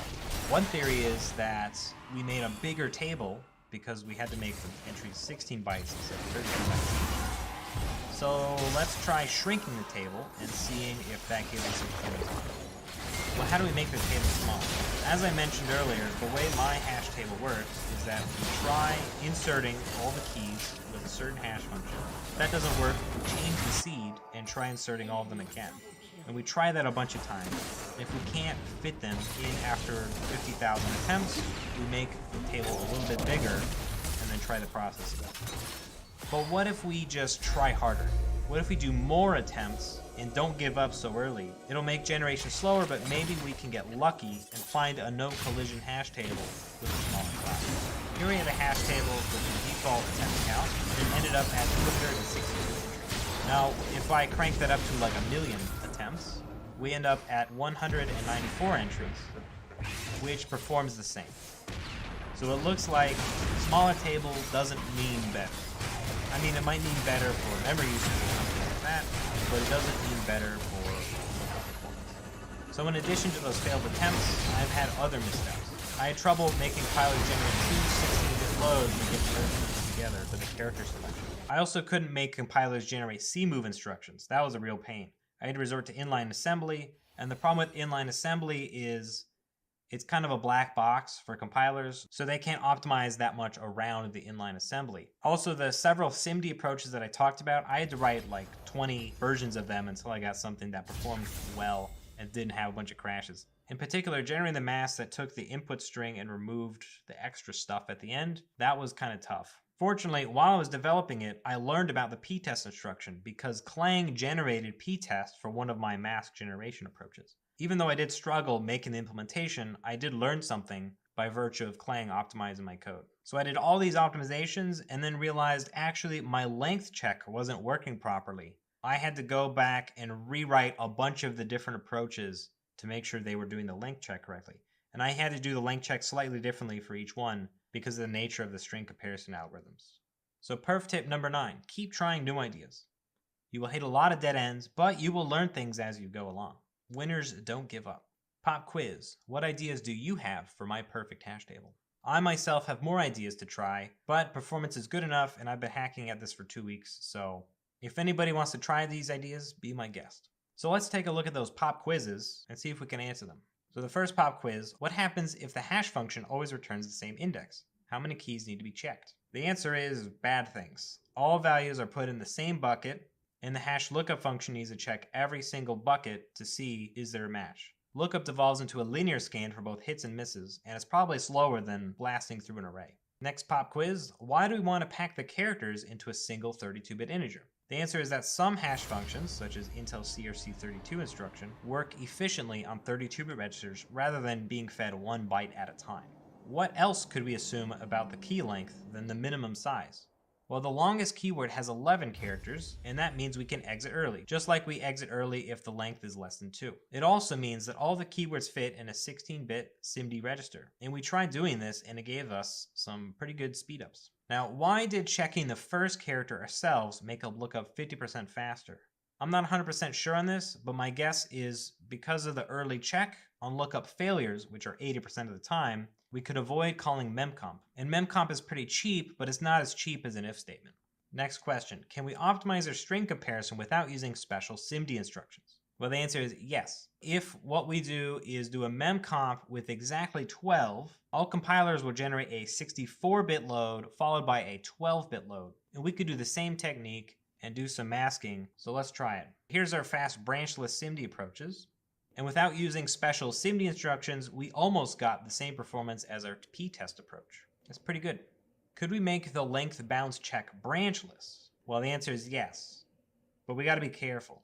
If we're looking up a single character identifier, such as the letter X, well, our hash function checks the first 2 characters, which means it'll check out of bounds, 1 character, but also it checks the last 2 characters, which means it checks before the string, and our string comparison function loads either 12 or 16 bytes depending on the algorithm. So we have to make sure that 1 byte before and 15 bytes after are allocated and not out of bounds. If we can make this assumption, we could just delete the bounds check. So let's see how this compares to our fastest SIMD approach. And it's even better. Now this is surprising to me because we're doing all this hashing and all this lookup and all this string comparison stuff for one character variable names. Now I imagine there's a lot of one character variable names, but it seems like it's not predictable by the CPU. So it's faster to do all this work than to have the CPU mispredict. So perf tip number 10 is to talk about your optimizations. I didn't have this idea of deleting the bounds check until I made this video. And when I made the video, I decided, well, I should probably check the performance of deleting the bounds check because I know it's possible. Let's try it. And I was pleasantly surprised that it made things even faster. So if you talk about your optimizations with people, even if you just rubber duck and talk to nobody, going through that thinking process can unlock optimization opportunities. And the last pop quiz question was about what ideas you have for my perfect hash table. And of course, you should leave a comment with your answer below. So that's my journey of making a hash table that is 10 times faster than C++'s built-in hash table. Preliminary results say my compiler is about 5% faster overall, even though detecting keywords is actually a pretty small part of the compiler. We covered 10 performance tips you can do in your own programs to make things faster. Now, none of these are specialized for hash tables or data structures. They're just general performance tips that you can use in your own programs. So I hope you learned something. Have fun optimizing your code. I want to thank Dave Churchill and other chatters in my Twitch stream who helped me make my perfect hash table even better.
spawn.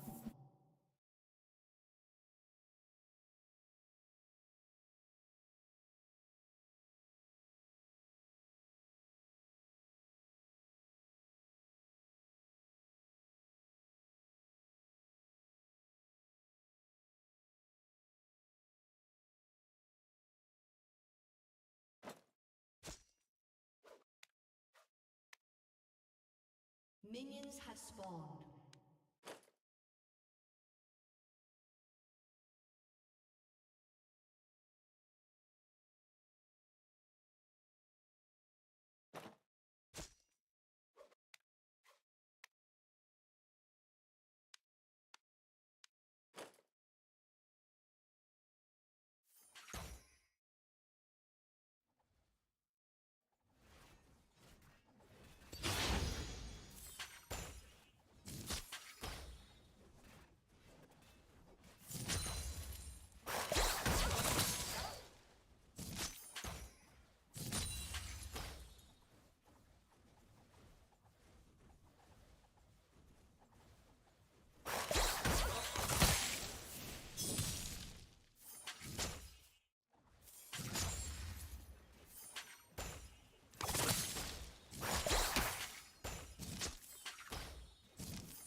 Shut down.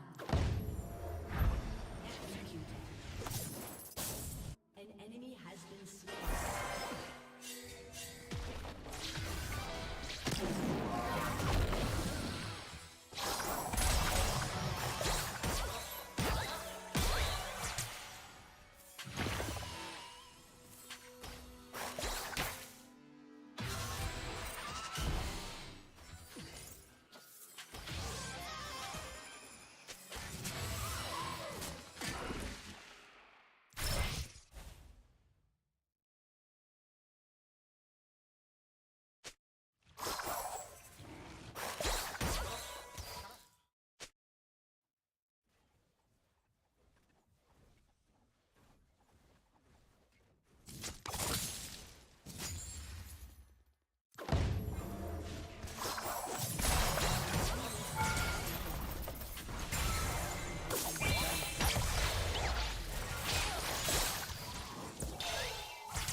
This game is just...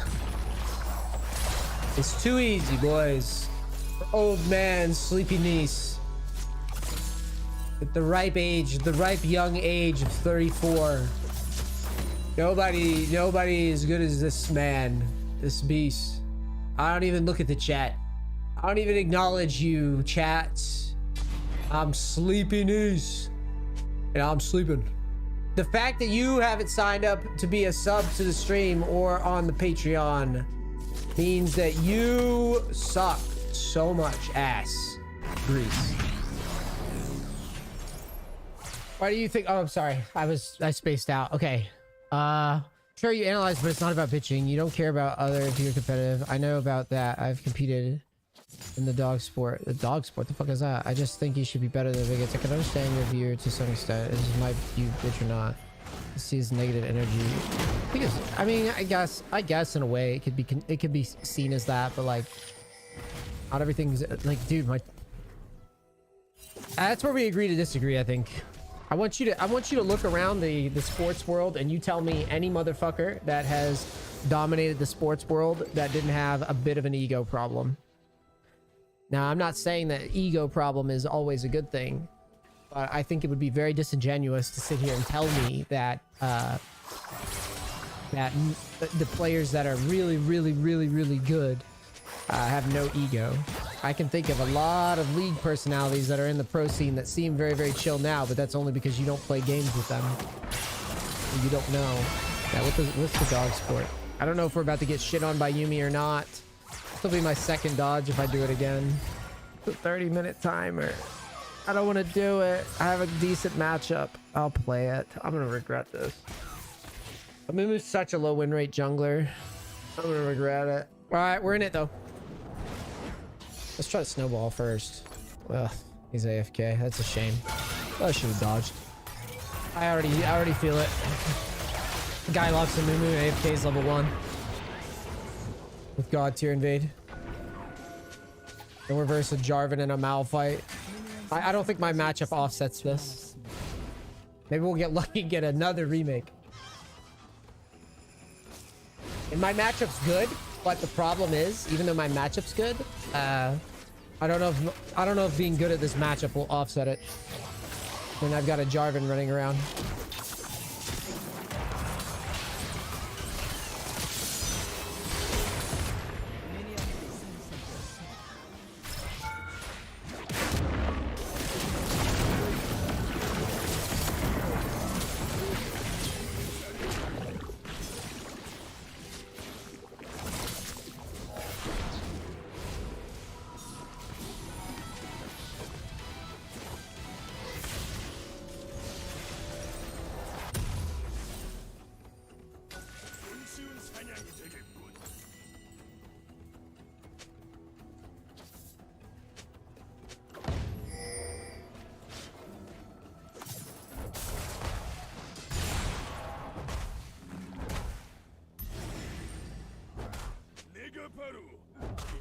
My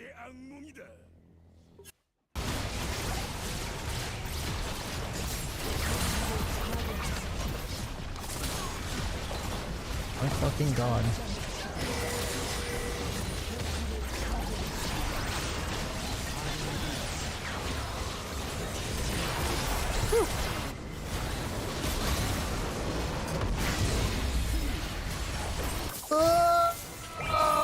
Always believed in me and Moo.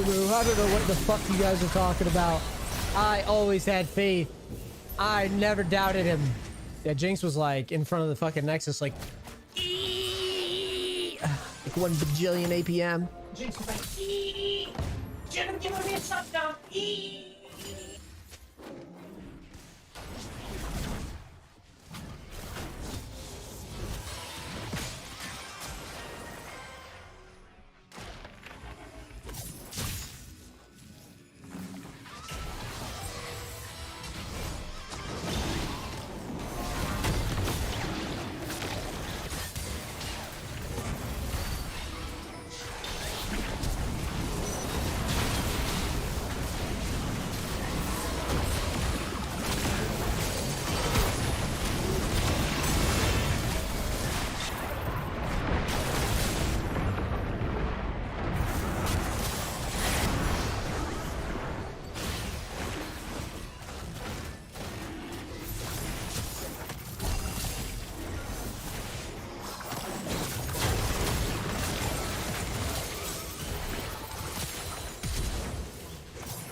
Your turret has been destroyed.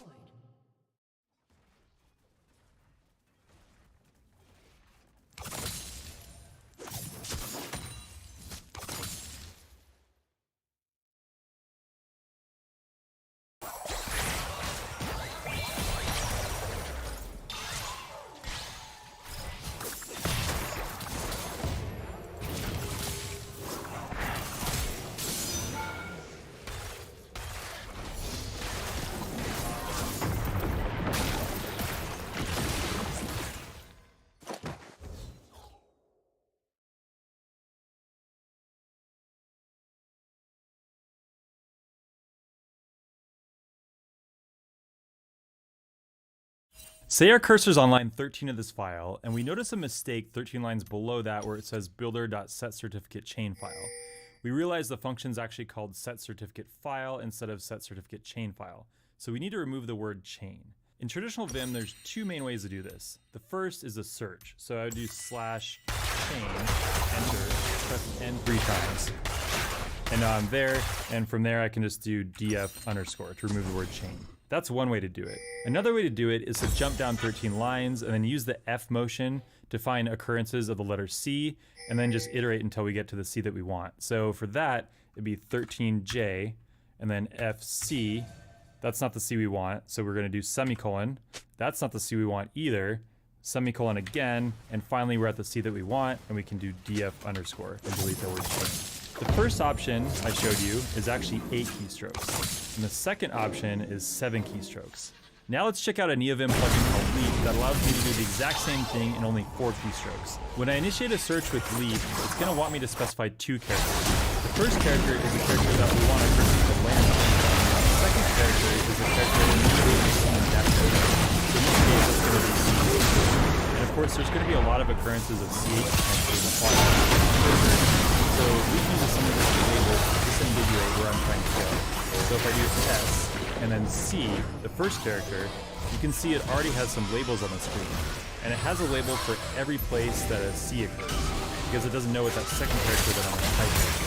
The reason it does this is so I can look at where I'm trying to go, chain, and I can already see the label for chain.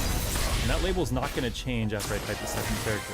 What does happen after I type the second character is that some of the labels go away because I've disambiguated where I'm trying to go. At this point, it doesn't need a label for every occurrence of C because I've narrowed down where I'm trying to go. I'm saying I want to go to somewhere that's CH. And so at this point, it has a label for every occurrence of CH except the first one. Because if you're trying to go to the first one, all you need to type is SCH and you're already there. If you want to go to any occurrence other than that first one, you'll need to type the label for the one that you want to go to. In our case, that's N. So I can type N and I'm there. The second option we looked at, where I jump down 13 lines, actually makes me take my eyes off of where I'm trying to go, because I have to go look at the relative line numbers and figure out how many lines to jump down. And so that might hinder me from thinking about the action that I'm going to perform next once I get to chain. With Leap, I can keep focusing on where I'm trying to go and start thinking about what action I'm going to perform next after my cursor is there. So that's another huge advantage. There have been some plugins like this in the past. For the original Vim, there was something called Vim Sneak, and then for NeoVim, there was something called Lightspeed, which was actually written by the same author as Leap. I haven't actually tried either of those plugins, but from the demos that I've seen, Leap seems to improve on them in a few ways. Number one is that it doesn't obfuscate where you're trying to jump to. So with those plugins, if I was jumping to CH, it might superimpose a label on top of CH. To me, that seems a little confusing. Leap leaves the characters that you're trying to jump to unchanged, and it actually puts the label on the third character. So if you're jumping to CH, it's going to put the label on the A, preceding CH. The other way that Leap improves on previous versions of this sort of plugin is that it shows me the label before I type that second character, and that allows me to be prepared to type it so I can type the entire thing faster. So when I do SC, I can already see that the label is going to be N, even though Leap doesn't know what the second character is going to be. Mentally, that helps me prep, so before I even type H, I already know that the third character I need to type is N, so I can type it much faster. Boom, I'm there. There's a few other nuances of Leap that I want to cover, one of which gets me really excited. First, we've been typing S up until this point, which searches everywhere after the cursor. So if I go to line 18 and I search for CH, SCH, it's not going to point out the occurrences of CH on the line above and 2 lines above where my cursor is at, because it only searches to the right and to the left. Or only searches above and to the left. So if I do capital S, CH, it searches for occurrences above and cursor. The feature that gets me really excited is that you can jump across splits. Let me open 2 more buildings. It's a little tight with 3 different splits, but it doesn't matter, you don't need to actually use it. To search in other splits, you can prefix S with G. So I can do GS, and then ST, and you can see I get labels from both the middle and the right splits.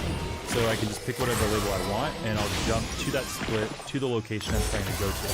Let's say I want to jump to line 15 in the middle split. I'll do the label S, boom, I'm there. So not only did I jump to the split that I wanted to jump to, I jumped to the place in that split that I wanted to go to. And that can save a ton of keystrokes. If you think about doing Control WH or Control WL to get to the split that you're trying to go to, and then from there doing a search or a line jump to try to get to what you're going to, this can save a ton of keystrokes. The other feature that might come in handy is if you want to jump to the last character of a line, you basically just pretend that there's a space after that character. So if I wanted to jump to the semicolon 3 lines below the line my cursor's at, I would just do S semicolon and then space. And then the label is N, so I type N, boom, I'm on that semicolon. I know some of you are thinking, what about the case where it runs out of letters in the alphabet?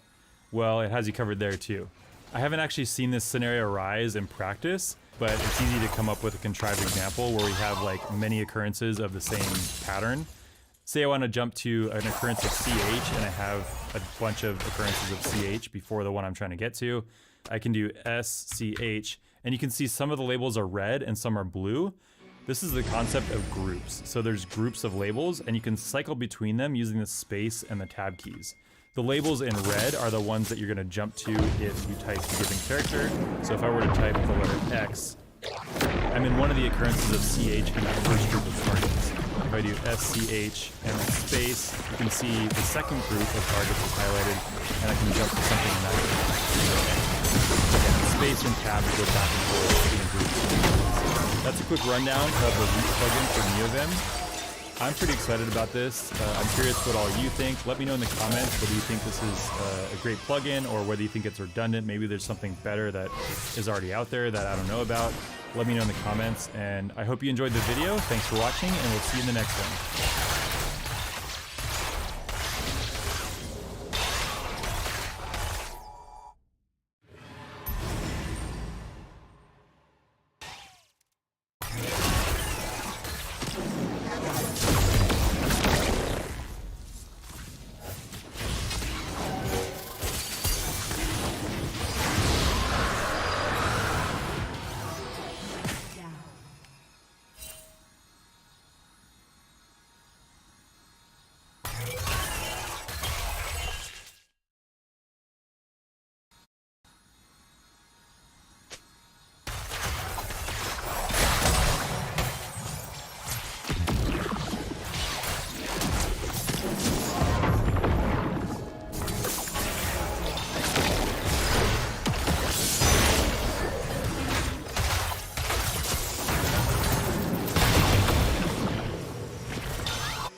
Your turret has been destroyed.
All right, everyone, welcome to the arena. We have an awesome show tonight.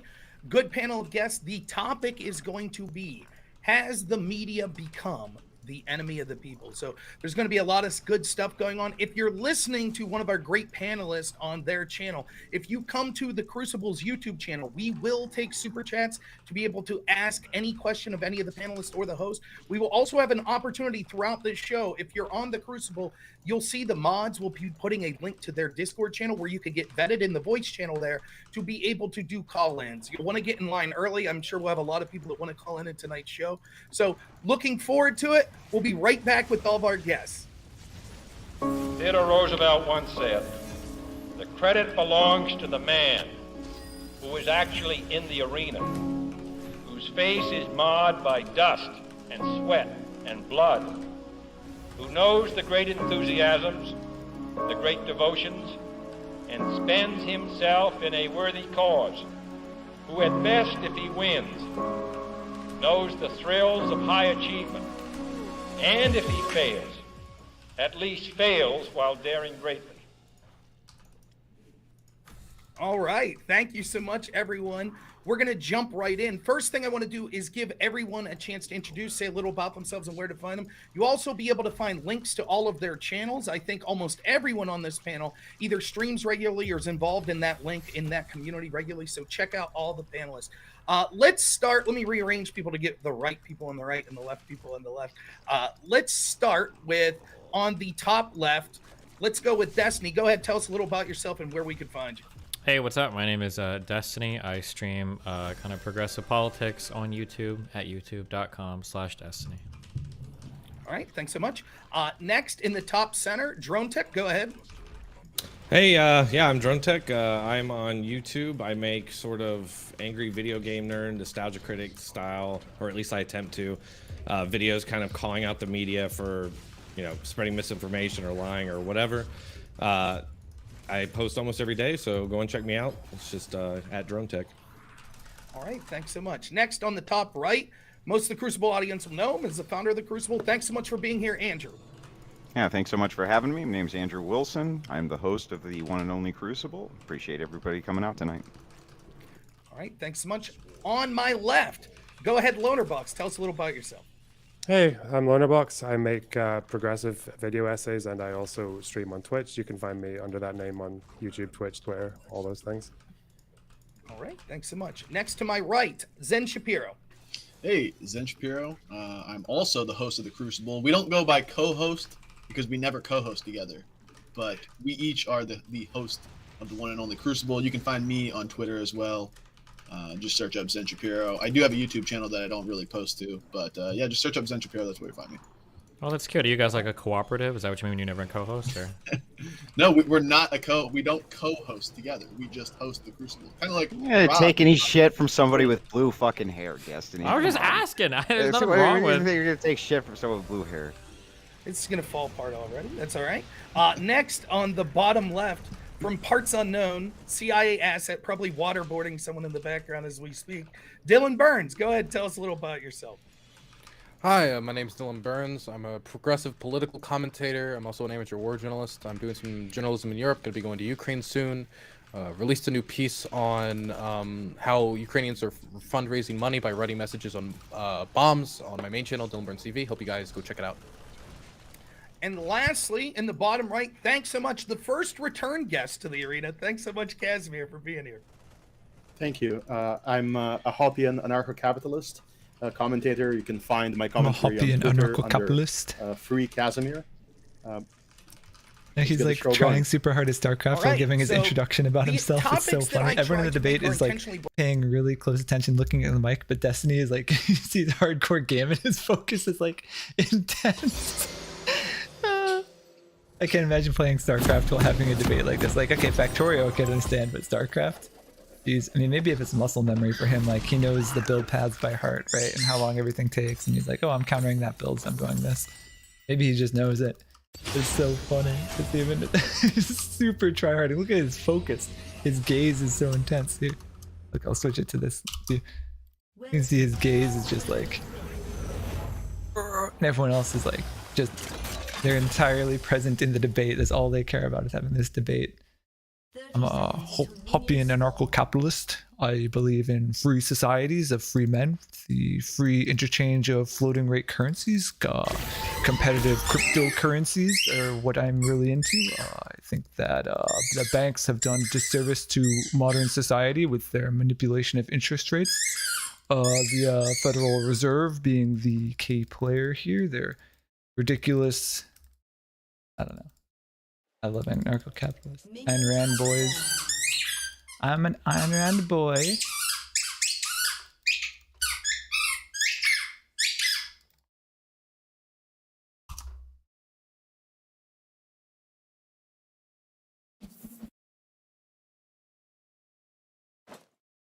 I like how everyone has a podcast now, even if they can't afford a studio, they just have it on Discord like this. Are people Welcome to the media that arena, see he said when they joined. half Dude, this it's country not as the the arena, enemy, man. It's a and that, Discord I channel. think, paints a Nobody. lot of their coverage. So much pomp and circumstance. Essentially, our media We worked out a has great exchange of ideas here. It's like you're calling 5 dudes on Discord, man. power to account, and instead of that, now they have an Welcome agenda. to the arena, Their where we agenda debate in their minds is so Hoppian important anarcho-capitalism. that they can basically rationalize saying or doing anything in pursuit of that goal and stopping what they see as the I do think that people within the media see other Americans. This guy googled Akali counters because that was first pick, and number one Akali counters online it says is Vex. Because he has a fear on like a very short. Let's go to the top right. Andrew, you have about a minute. Go ahead. Yeah, so actually, I think that Sim condenses this down really well on the top right, and I'm in full agreement with it, which is the media has always been the enemy. Oh no, it's too weak. This one maybe. What they do is they hide aspects. They only present one aspect historically of either a conflict or a narrative, something like this, because they only present a single aspect. And people who are trying to hide things from you probably aren't your friend. So this is a historic trend. People are hiding things with from me? Media throughout. Oh my god, I can't believe the media wouldn't tell me the truth. I would say The media is trying to hide something from me. I've been informed by the Hoppian I don't really think the capitalist. media is a friend of the people. If it's an enemy of the people, I don't really know how it's any more of an enemy of the people than alternative media, who can just spew whatever the fuck Media is they an want. enemy of the people. Oh shit, that's scary because like the media is like everybody watches the media, man. If they're an enemy of the state, that's a pretty bad thing. It sounds. Yeah, I guess. Oh, the fears, man. Oh shit, that was a good flash. Gotta hand it to him. People on the left will say that it's because they fucked over Bernie Flash Sanders auto. because they called Jeremy Corbyn anti-Semitic. I think a more systemic thing you could look at with media is maybe just the deregulation and how it's That a been very mana too? easy to make massive conglomerates and mergers so that you have a lot of concentration of power. I don't think it's just capitalists giving people what they want to see necessarily. I think like Rupert Murdoch And our bottom can't do it priority. Oh damn, he didn't get it. might be a big thing. There comes their bottom lane.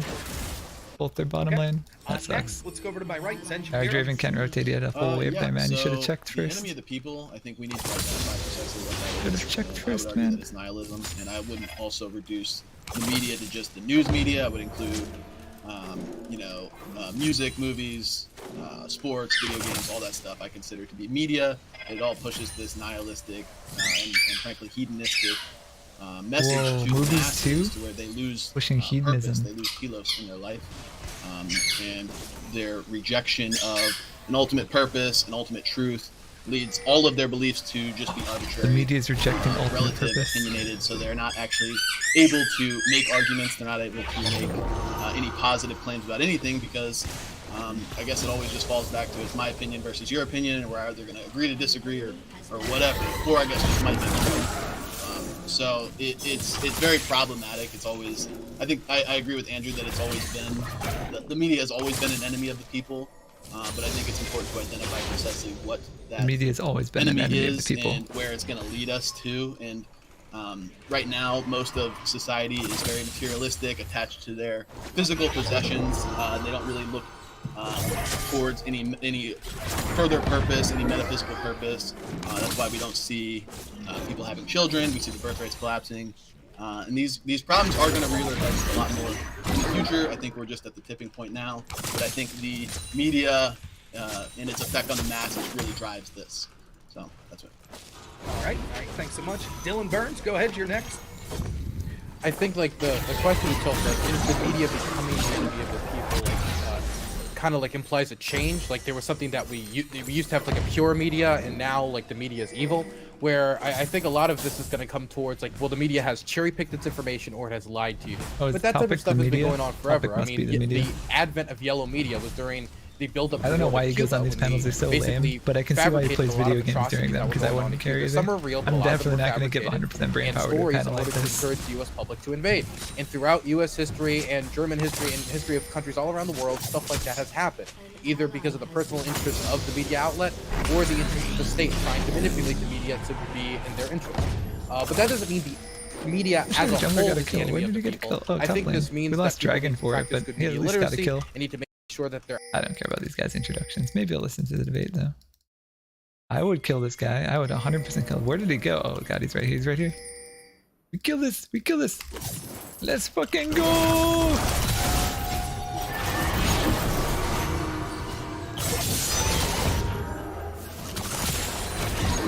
We get him too. We get him too.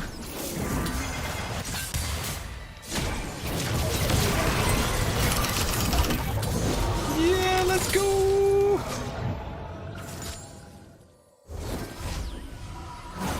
Lux laser?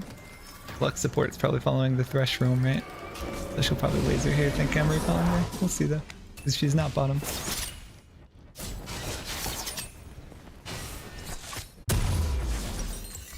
Do we need the stun boots? We probably do. For the Vex Sphere. Volibear has a targeted stun on his Q. And then Lux has a root with her Q.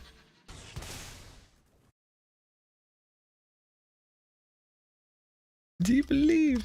I knew he was going to have full Conqueror stacks. That was a gimme. Gimme.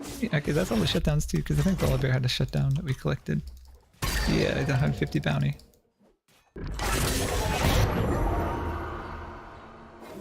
My groups.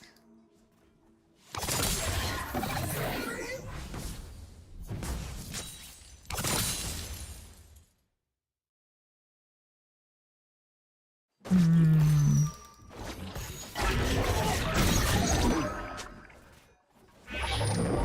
want to see Destiny lose like a couple games and then like get called on the debate panel. Be so pissed.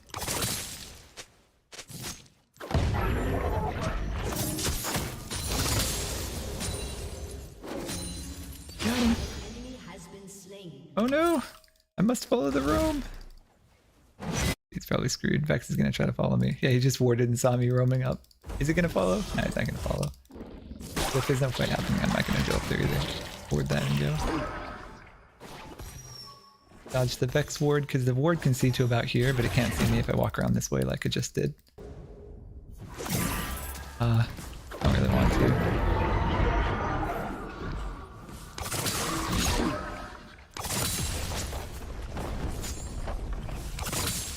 Got them all. Oh, hi, J4. Vex might ult him and kill him. We'll see in a second, because he has a ward there, so we can see exactly where J4 is walking. Oh, did they just took that? I had a ward there and he just took it? J4 just walked in and died. Did Vex kill him with ult? Yeah. He's asking Volibear to come help him fight me. Because he knows he can't do on me, but with Volibear he definitely could. Well, wave's crashing on this tower, I kind of have time to go up here. Oh, he's getting Dolgan. This is great if there's a fight here. This would be awesome. I'm all about it. I want this. Give me the kills. Oh my god.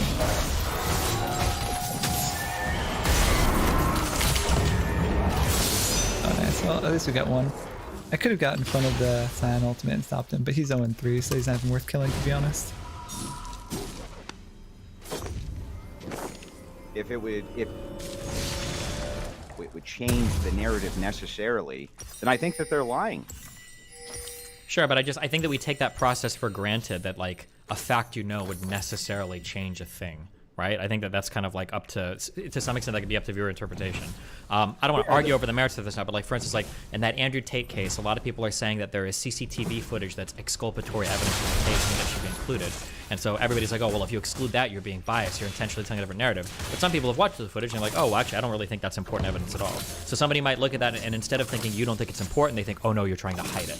So like, I'm not going to sit here and say the media is perfect. And I know that they exclude and include certain types of facts. And, you know, the question is like, are they doing this because they genuinely believe they're trying to tell a true story? Or are they like intentionally omitting something or including something to sell a lie? Which I don't think that's the latter. Well, is a I mean, big but problem wouldn't, Destiny, wouldn't you have to do that if the main driving force behind the clicks be used things like this is sensationalism, which I don't think any of you guys on the left are going to argue that sensationalism or high octane media sells better than kind of the boring droll. Vex doesn't have ultimate If you're going to again yet. sell So a I'm not really narrative, scared. that's What, he has high ultimate octane, again already? You almost Are you have kidding me? to kind of ease I'll back pretend like on I'm some going of the much longer. facts, don't you? Oh, Yeah, you the don't line, want to reality is no, really you definitely don't entertaining want to right follow now. me. There's a lot of crazy You don't shit wanna going on. follow I'm me. giving them tell a lie. Wow, right? okay, well, like everybody's gonna the, flash I'm not saying they're lying. I'm saying they might omit We got key Vex, facts Flash, that, Ignite, by Ult, just the Volibear, omission Flash. of them would change the narrative, even from Could be a something free that kill might be Volibear, no like Flash. a more high octane, boring.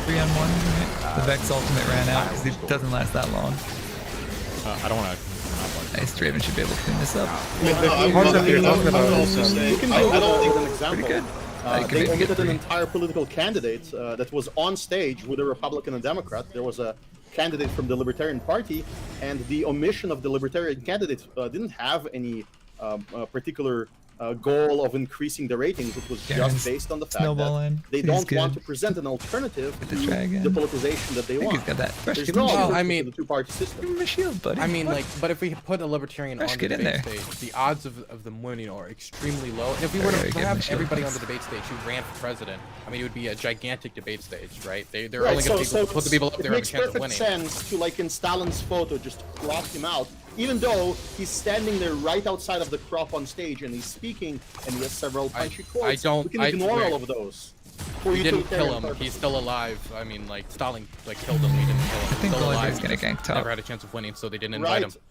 Yeah, we're a bit more refined now. Instead of killing people, we're just disappearing them live on air. I'm more Do you, here for do the you think if I counter gank. announced I was running for president We don't need to kill tomorrow it under the 149 Labor Dylan again. ticket, that they would have to put me on the debate stage with the president of the United States? I think that if you went through all of the ridiculous ads they put on Stopped and his the ult that difficulty time. in even being on that stage, that yes, they should show you because that candidate registered. He had hundreds of, probably tens of thousands. I wish I had Flash. Sign, the required documents. I knew he'd got on gank. I should have waited for him to stage gank, honestly. And even to get on stage, he had to get a certain amount of funding for his campaign. So all of these Oh, but I got the bounty hunter prohibitions stack on it. on the emergence of alternative. I don't care about this stuff. Did I get the bounty hunter stack? Oh, I don't even have a bounty hunter rune. That's right. Darn, I like the bounty hunter runes. Bounty hunter.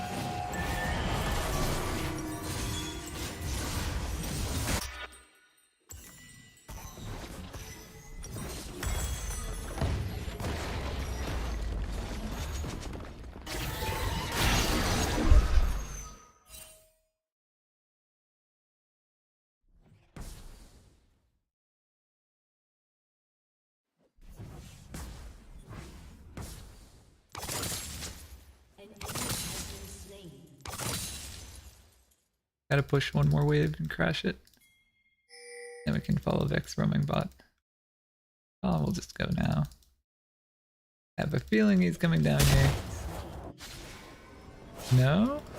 Maybe we'll walk down lane and do it. I feel like he's gonna try to ult the Draven. In fact, he's gonna ult once Volley stuns him. Can't fight this guy. So strong. And zones him. Fresh, what are you doing down here? You could have been about that. You could have been fighting with us.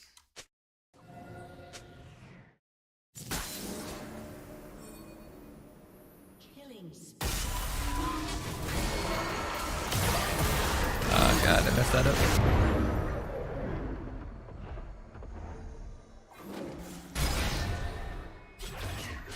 Aha!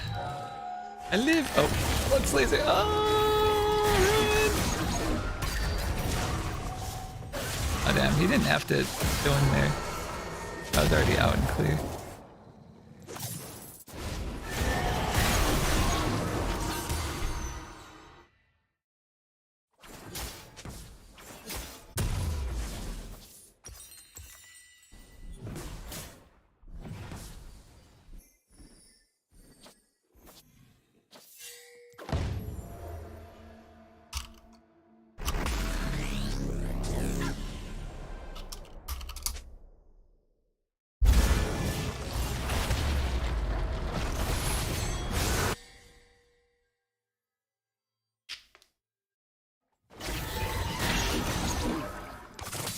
He has no ult, so I could 1v1 him now. I don't know if he's gonna even fight. He's gonna chill probably till he has ult again. Oh, he didn't go all the way top. He stopped here. Probably recalled after taking it because he has a lot of money. Watch out for that. Vex and Lux are coming down. Oh, just Lux. And he still got tower there, so we can't even fight him really. I can't even. Wouldn't even kill him. He's got shield. Shield and fear.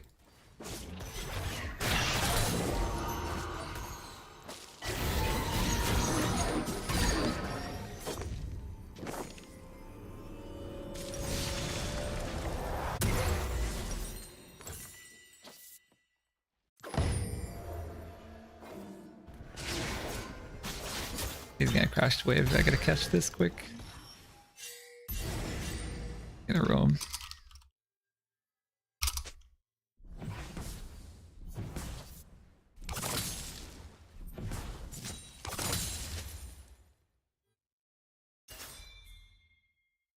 Alright, I can hustle.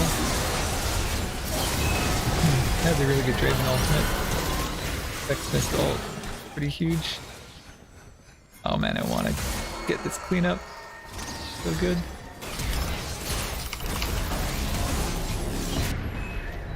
Oh my god.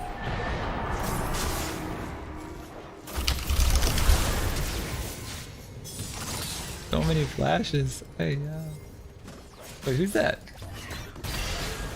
No way, really? Oh, you can kill me easy, yeah.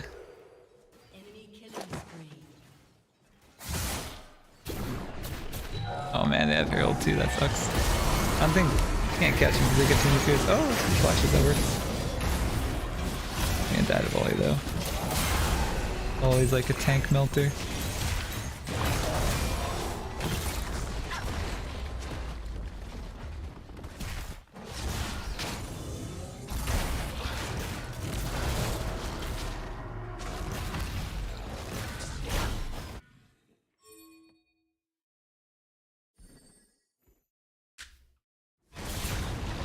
I don't really care about the 1 in 7. Ion. I guess if he's free, you gotta take what you can get. Don't let him hit the tower. Don't let him hit the tower. Nice.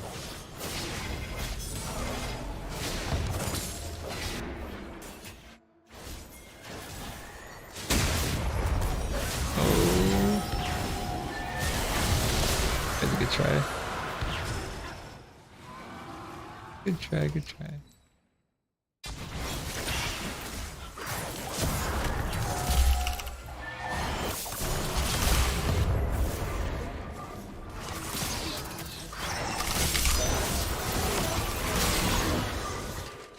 Oh, they all died.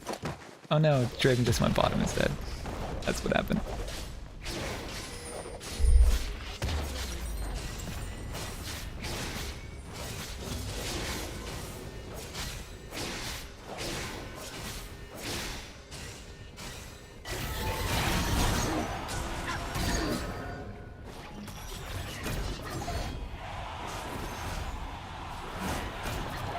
Oh, good though, because we could have, like, their bot lane both showed up, right, to the fight. And if we showed up, we could kill them and then take bot tower anyway. Like, you can always get towers after the fight. There's no rush.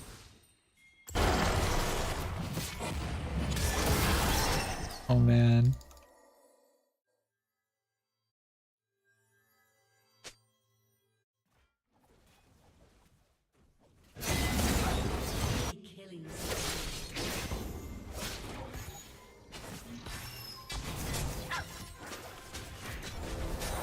Oh no, I had a feeling he'd be recalling here too. Let's fight this, guys. What?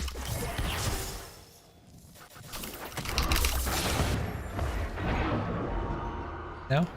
Raven's just back here farming the wave. Okay, cool. Farm the wave then. Oh, I guess I'm dead because I got hit by that.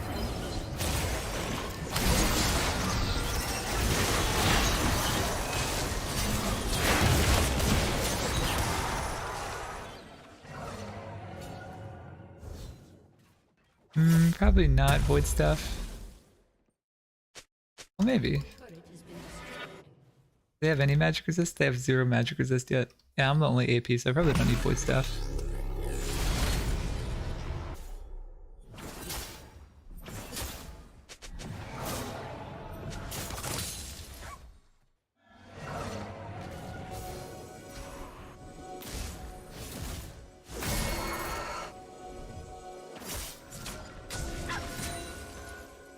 Lion just recalled, that's why we saw him for a second, and then he was gone.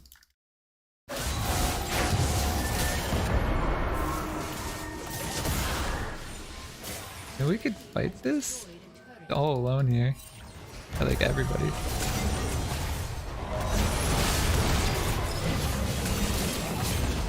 I have no idea what he's doing.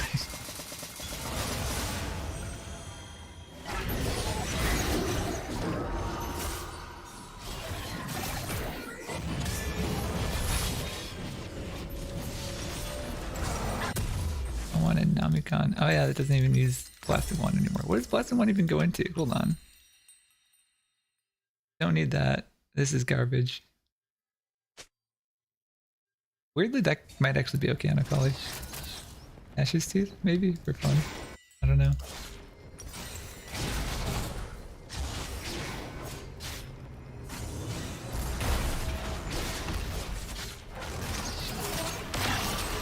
Oh, well, there's Vex Ultimate. Nice to have that out. We're missing. Okay, we've got 5. Okay, we've got 5. Nice, nice, nice. And they have no Vex Ultimate. I think we should probably engage on this since they've got no ultimate.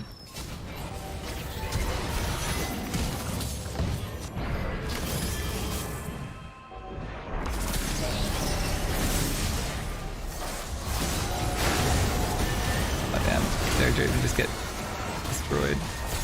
Yeah. Aaron's a player. Aaron's like the only player.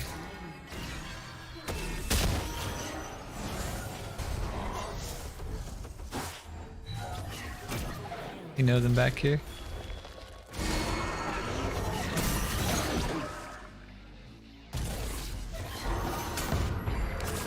God, he's so annoying. No, the Vex is gonna get you.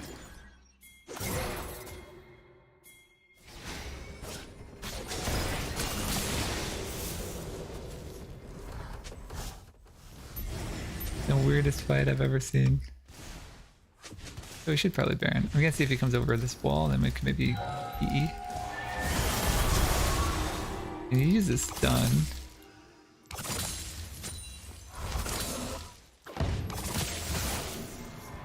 Holy moly.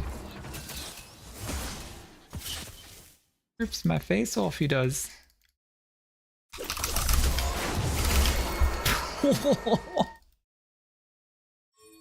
It's straight tank build, by the way. Just 2 shots, he's straight tank. No, Volley only had 70 magic resist. It's not that much. 59 even. He must have 70 when he's nearby someone who has an area of effect ability. Like 59, I can pretty much flat pen that already.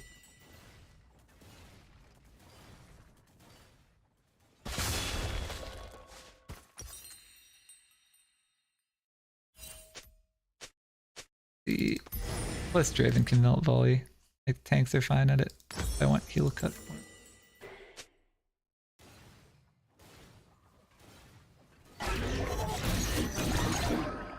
To those types of persons, just saying things where the media is omitting something, where they intentionally, where we feel like they've intentionally. I think the conversation we just had about libertarian candidates was a really good example of why aren't you including that guy? This is malicious. Where it might not be malicious. It might just be they decided that they didn't want to include that person. There is no malintent there. That's all I'm saying. Well, look, the January 6th protests, there were 120,000 people there. Out of that, like 300 are charged with violent crimes, and another around 900 are trespassing. And yet, the total media focus was on those violent people, not the mostly peaceful 120K. That was intentional.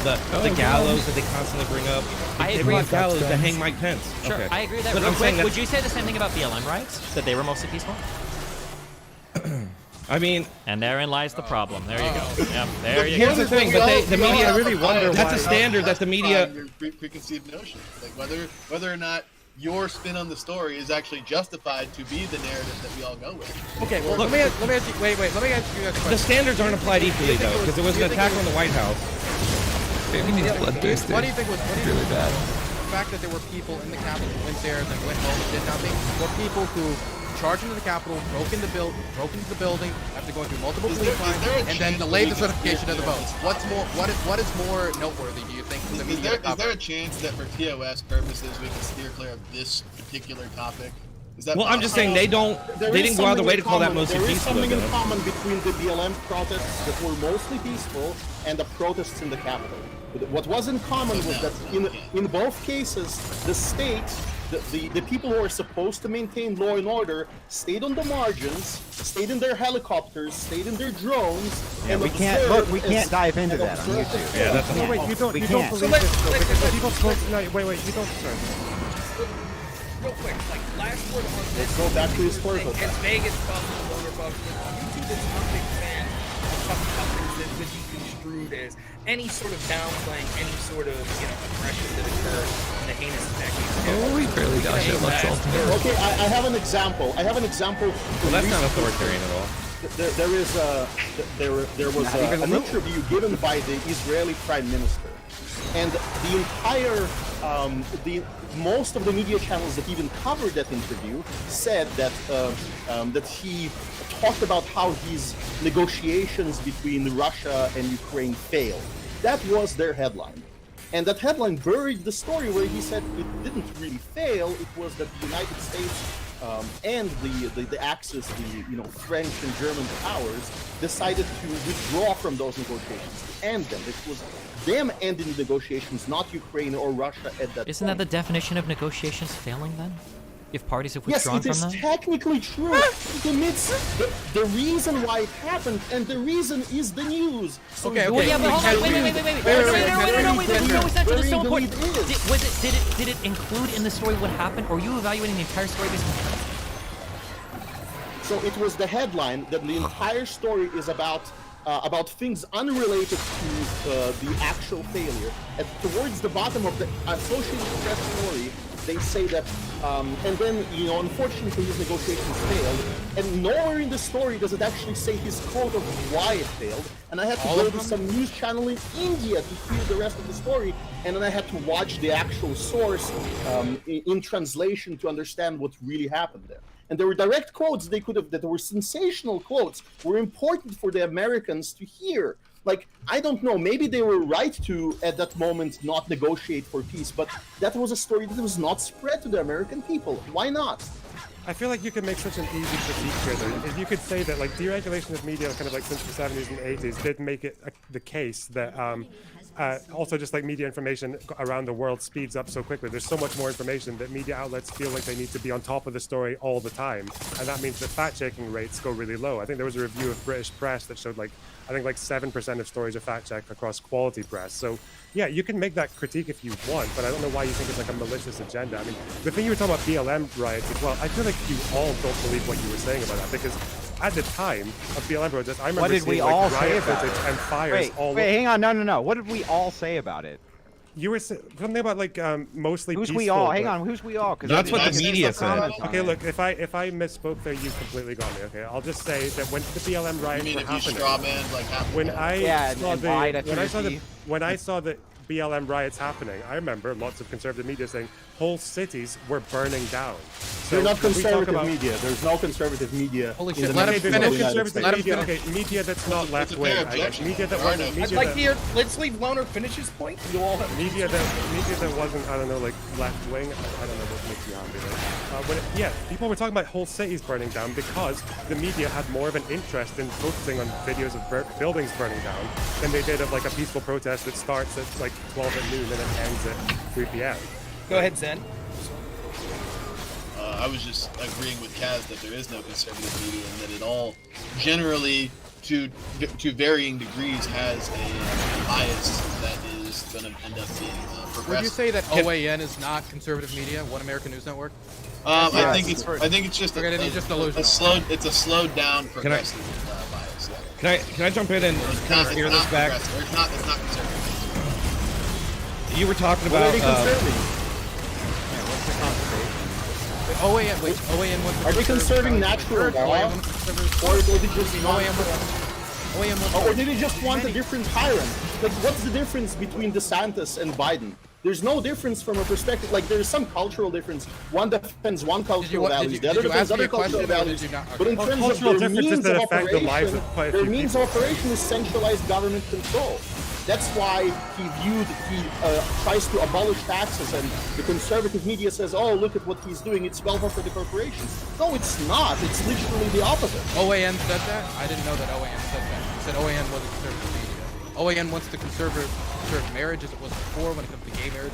Many of the commentators, many of their talking heads on there want to roll back that. They wanted to roll back Roe versus Wade. They wanted to conserve many of the things, the Christian values of the United States that they love. That is conservatism as far as I'm aware. Sure. You know what? Maybe I'll give you OAN, that tiny, almost alternative media faction. What do you mean that tiny? The president of the United States goes on there frequently. During Trump's rule, it had to like fight to even get into the pool, and the pool kept kicking them out. Yes, that maybe they're the lone exception, the steam valve. Go ahead. Okay, and there are lots of efforts I'm also, to try and get them. I can't interview the president of the United States. Okay, so I feel like they're kind of influential. They have millions of viewers. I feel like they impact people. You said there was no conservative media. There is conservative media in the United States. Right, it was a hyperbole. We should have said most media is not actually conservative. It doesn't represent conservative values. It's like conservatism light. Yeah, I just wonder what you're like contributing to the discussion when you say that, though, because if I said there's no left-wing media because they all support capitalism, it's just like, okay, well done. Well, right, that's also the problem. Hang on, guys, hang on. I wouldn't even grant that OAN, much like all the other outlets, they're just playing these like partisan politics games where it's Republican versus Democrat in almost every story, or the left versus the right, where they're trying to fabricate new enemies for you to hate, because like most people on Earth, you guys don't have anything that you actually stand for. So you can't make positive positions, so you need to just blow it to win with whatever. So Zen Shapiro, if I can find you a story, if I can find you a story of like OAN talking about the great benefits of the Christian church, or why like gay marriage is terrible and gay marriage wasn't a good idea, would you accept that? I'll grant that there are some things that some outlets or some people can get right, but that doesn't mean that the outlet as a whole is conservative or traditional, or is actually. Okay, is there anything like what's the progressive stuff that OAN is putting out? Because if they just put a conservative. Well, I just told you that it's always like I just. Well, by your definition of conservative, which is just anything that you want to conserve, period, I guess is conservative, which is insane to me. Then anything that they do that is progress oriented, I guess would be progressive. That's just insane. Andrew, let me ask you a question. Do you think it's conservative? They want to conserve this thing that we just found out about. Wait. 10 years ago, whatever. Andrew, so are you saying that it isn't conservative to say, I don't think gay marriage is actual marriage, we should conserve God's institution of marriage? Is that a conservative value? Depends on the motivation. Depends on the motivation. That's why dialectics are important. So would you guys say that if you don't... So the motivations are progressive? What are the motivations? I just told you, Dylan, you can get some things right. But the reason I'm saying this is like I don't really follow OAN, but I just went on their website and just skimmed through it real quick, and like all of their stories are just about Biden and left. It just feels like no true Scotsman. That's what I'm saying. No true conservative. That's why I'm saying their general narrative is not a conservative message. It's just peddling the same narrative that all the other outlets are, which is fundamentally liberal. So if you don't see pretty much most of the media I would consider right-wing as like sufficiently conservative, is that maybe because your ideas are like maybe quite far to the right? No, the issue is that there's like literally no center-right Republicans anywhere on the internet. So these guys are all like extreme right, and they're saying they feel underrepresented by the media, which is true. But I think you brought it up earlier, or Dylan said earlier, that like if we had a bunch of socialists here on the panel, does that mean to say there's literally no left-wing? I'm asking. Hang on. What do you mean? Impossible to let Destiny finish a point. What do you mean? Impossible for Andrew to let Destiny finish a point. I gotta get clarification. Impossible. What do you mean far right? Is anybody okay? Wait, hold on. Here's my question. Okay, if you consider yourself right on the panel right now, if you're a right-leaning person, can you raise your hand? What do you mean by right-leaning? Oh my God, are you actually fucking serious? Right-wing. Okay, I'm We're pretty all sure. Okay, wait. Oh, wait. economically Okay, left. okay. Hands up if you're right wing. I'm just curious. Let's just check out. Hands up if you're like right wing. For the Okay. ge- for the Then you're fucking general right wing. Yeah. economically, Okay. Now here's culturally, now right here's wing. okay. Keep your Leave hands Jets up. What is extreme right wing? I can't finish. Just wait. We'll get to that. Leave Jesus Jets fucking this Christ. point real quick. Put your please. hands up. You're right The wing. dog whistle for Nazis. It's not a. No, I'm not dog whistling anything. Holy shit! You're so triggered. Some people would say, dude. Some people would say Never that. mind. Israel Okay, might kill me. not I'm be sorry. I triggered. forgot. I don't even know It's what not I like was a saying. victim, right? I was Can gonna I try- ask, is there any wanna- right wing Some people person say here? that we're not right-wing. Is there any right wing person here who's a fan of the Daily Wire? Okay, that's what I mean when I say you guys are all far right. Okay, you guys are very, very far right. Yeah, but That's that what I doesn't mean. tell us anything. No, it means when you say there's no conservative representation in the United States, what you're really saying there's no far right I didn't conservative say that, representation in the just so United you know. States, which is saying there's no I didn't say left-leaning representation in the United You know States because there's no socialists or communists in mainstream media either. That's the same We're thing. the ones who That's what I sound- wanted to Hang on. Time out. Andrew, believe you go called ahead. me partisan. Everybody, Yeah. help you. Leave Andrew go. So let me ask you this, because we're the ones who sound triggered. I just gotta ask you, can all the left-wingers raise their hands? Okay, great. All the left-wingers have now raised their hand. Can you tell me, do all of you guys accept the narrative that they mentioned? Nope. Broadly. I think I'll No, broadly so are line you it. far left? I'll broadly Are you line far it. I left, say- Loner Box? Yes, Are I you am far far left. Loner Box is a Yeah. socialist, isn't he? Well, what do you mean by far left, Andrew? You can Right, what do you tanky? mean? I don't Exactly. know. Wait, Yeah, is what it, do is you it mean? Loner Box? Wait, No, I'm joking. As in, I can own my position without being a social weasel. Loner Box is a socialist. He'll admit that. Do you think Loner Box would say he's a mainstream left-leaning person? Like you guys are saying you're mainstream right-leaning people? We didn't say we were. Then why did you come back and I said you're far right? If you're admitting you're not mainstream right-wing, then Put your why? hands in your head. It doesn't make you smarter. Holy shit. It's just May I courage. You have to try really go with conviction. May I try to No, not yet, Rob. We have. Real quick. I think that maybe part of the confusion here is people are accepting Destiny saying far right as a pejorative. But I think he's just saying right wing as in doesn't find what we see that's called the right wing, like Fox News, to actually be right wing. Is that a fair Yeah, I guess statement of far what right you're is saying? like a it's not slur to these fair, and guys. we- I'm and we sorry. can respond on our own. What I understand is he's looking at the political spectrum. far right is where used as a on the slur. far Well, right there's fascism, on the far left there's communism, and he's somewhere in the center. You know, the neoliberal left, the one that wants a little bit more welfare. Andrew But got the way, offended for by it, and example, his name is from literally my Big Papa position- Fash. From my position, economically, Big everybody, Papa most Fash. of You know why? the panel are on the spectrum Leave on the Andrew- left, Andrew, then you- including the Nazis who are also on the left. And so when Loner Box tells me that he hates capitalism, I know that what he's saying is using the Marxist definition of capitalism, which is state corporate merger, which is fascism. And what he presents is a left-wing alternative to that left-wing ideology. All of them are left-wing. We can go into why you think culturally, we Nazis can are speak. That's socialist, a separate but okay. conversation. But economically, the Daily Wire, economically, in the proposals they propose, they're still pro-government. They will still say, well, no, they still have these exceptions. They're pro-war, they're pro-neocon, right? They just support different state corporate industries. They support Raytheon instead of supporting, Pfizer, for example. Although they supported Pfizer initially, so I don't know. I'm a bit confused about that one. So Just first to of be- all, just so we all know, you like, the Nazis, understand- like- hang on. Wait, Let me you respond. said it towards Loner. You gotta let Loner respond. Just a really quick fact check, right? The Nazis murdered communists, socialists, and they also murdered people in the Nazi Party who wanted to put the socialists into National Socialists. Okay. And communists I murdered just wanted to- Nazis. What's your point? And communists killed communists. So what? Yeah, they killed everybody, man. What are you talking about? But when people rise to power on a doesn't- socialist platform, it collapses into tyranny as it always does, and they start killing each other. Yes, that's true. That's great. Okay. And then a historian of your type, a member of the media, will show up and say, this is called privatization, because he will mistranslate some German historian. He won't delve into the details, and he won't present the alternative position. And when you go to, it doesn't matter which media. If you look at, somebody mentioned, Destiny mentioned World War II. Does anyone here ever hear about the Soviet offensive plan controversy that was raging between historians in the past 20 years, 30 years? No? Nobody does, because it's not important to Soviet mention. offensive? Yeah. Like American offensive against... No, like when the Soviet Union invaded Poland at the same time in 39 and took half of the...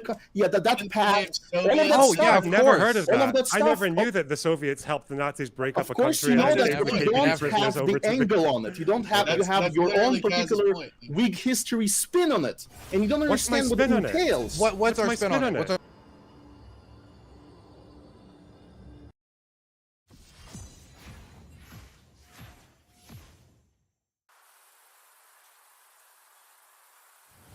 I'm just calling to say I am so troubled by the soul of mine.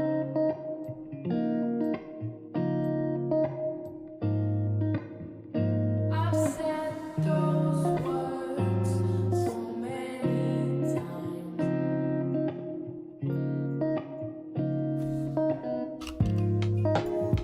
I need you in this life.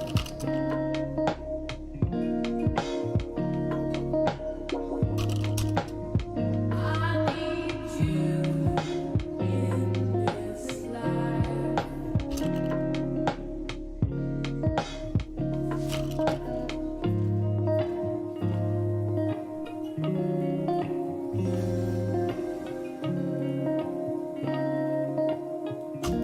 Mamma mia, they banned Akali.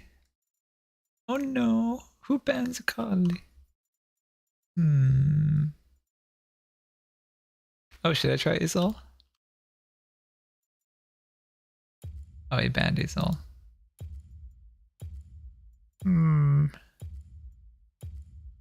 The kill buffs? Diana? Ari?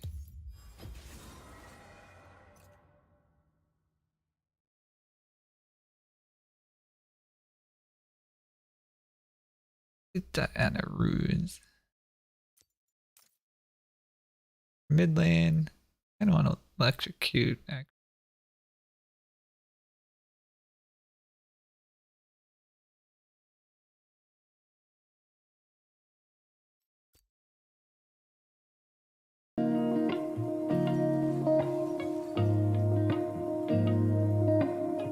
didn't want to see this guy's finished result because it looked really good in the thumbnail. Where is it?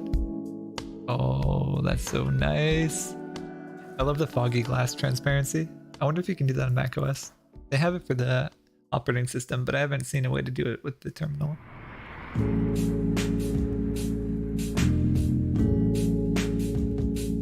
Oh, but the Mason window doesn't have transparency. That's kind of a bummer. His Lua line is default as well.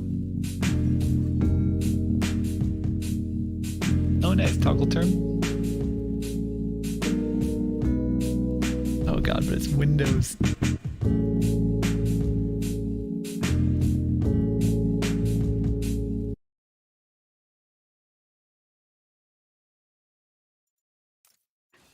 Ah, Galio, so annoying. Like the anti-Diana.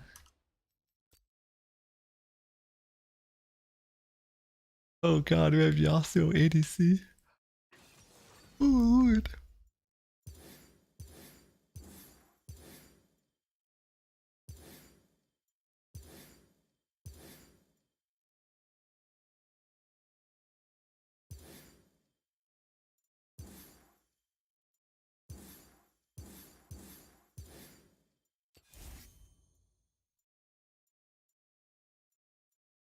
Promos are so bad.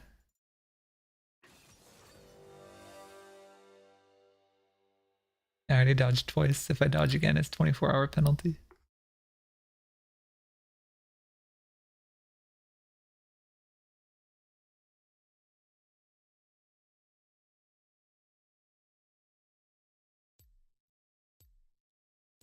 So I use Vim, and I use it for everything. I use it in the large code bases at Netflix and for all the stupid things I program on stream. So why do I use it? Obviously, in 2022, there is just so many editors I could be using, right? VS Code is insanely popular. IntelliJ is insanely powerful. Atom is still funny when people actually use it. Sublime apparently is making a comeback. So why would I use Vim in 2022? Obviously, people have very strong feelings about it. This guy on Twitter had very strong feelings about it. And of course, people on Twitch are baffled at this fact. So I want to break this question up into two parts. Why do I use Vim Motions and why do I use Vim? I think they can be answered a bit differently. So first, why do I use Vim Motions? Well, it started about 10 years ago when I decided that I was pressing Control, Shift, and the carrots, and I was so fast at just moving all around and highlighting and all that. And one of my friends said, you know what? You'd actually probably be pretty good at Vim. Now, my first Vim experience, of course, actually, unironically, involved me powering down the computer because I had no idea how to get out of it. That is not a joke. I am a meme. So I feel like I've seen this before. Why is YouTube recommending it again? 30 seconds until minions spawn. Oh wow, this guy's ID looks super nice.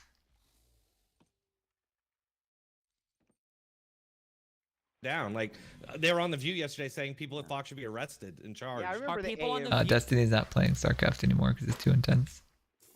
Should I try corrupting potion?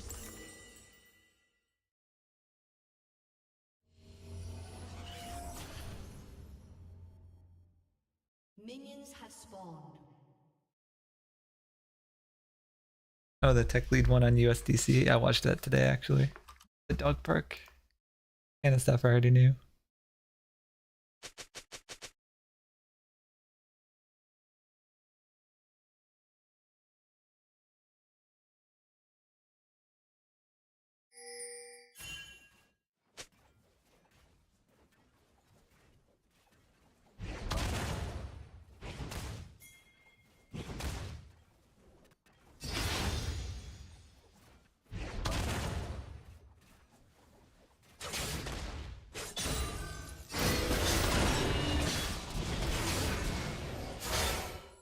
We won that trade pretty good. Can hit him with his passive. No, almost.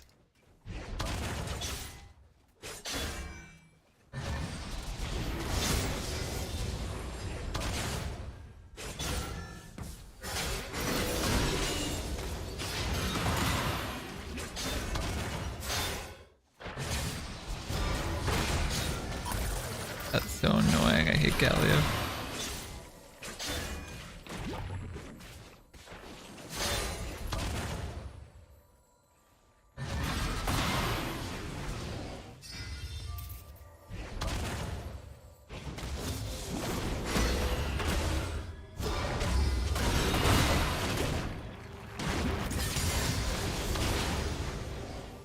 Maybe.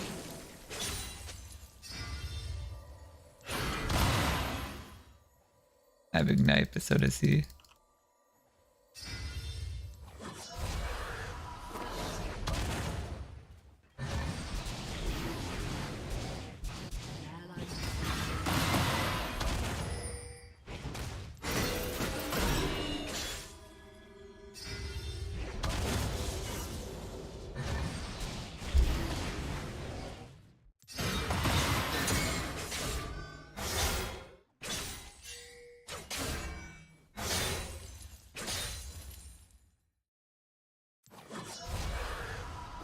Galio's like an anti-mage. He gets that passive shield. Then he's got the taunt. And the harass with the wind. And he gets damage from building magic resist. He's just made to be anti-mage. Enemy has been slain.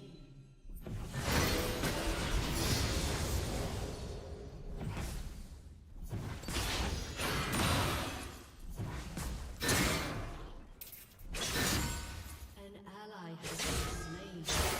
An enemy has been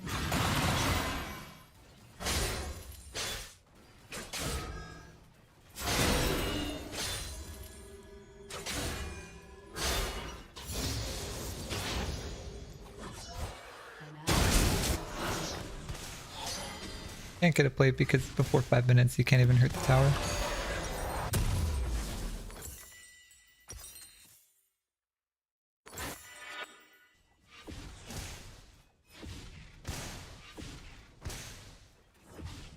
You guys clicked on another video, mate. A video where you're not going to improve. You're not going to get... Actually, I can watch that video that I sent you. That was actually really good.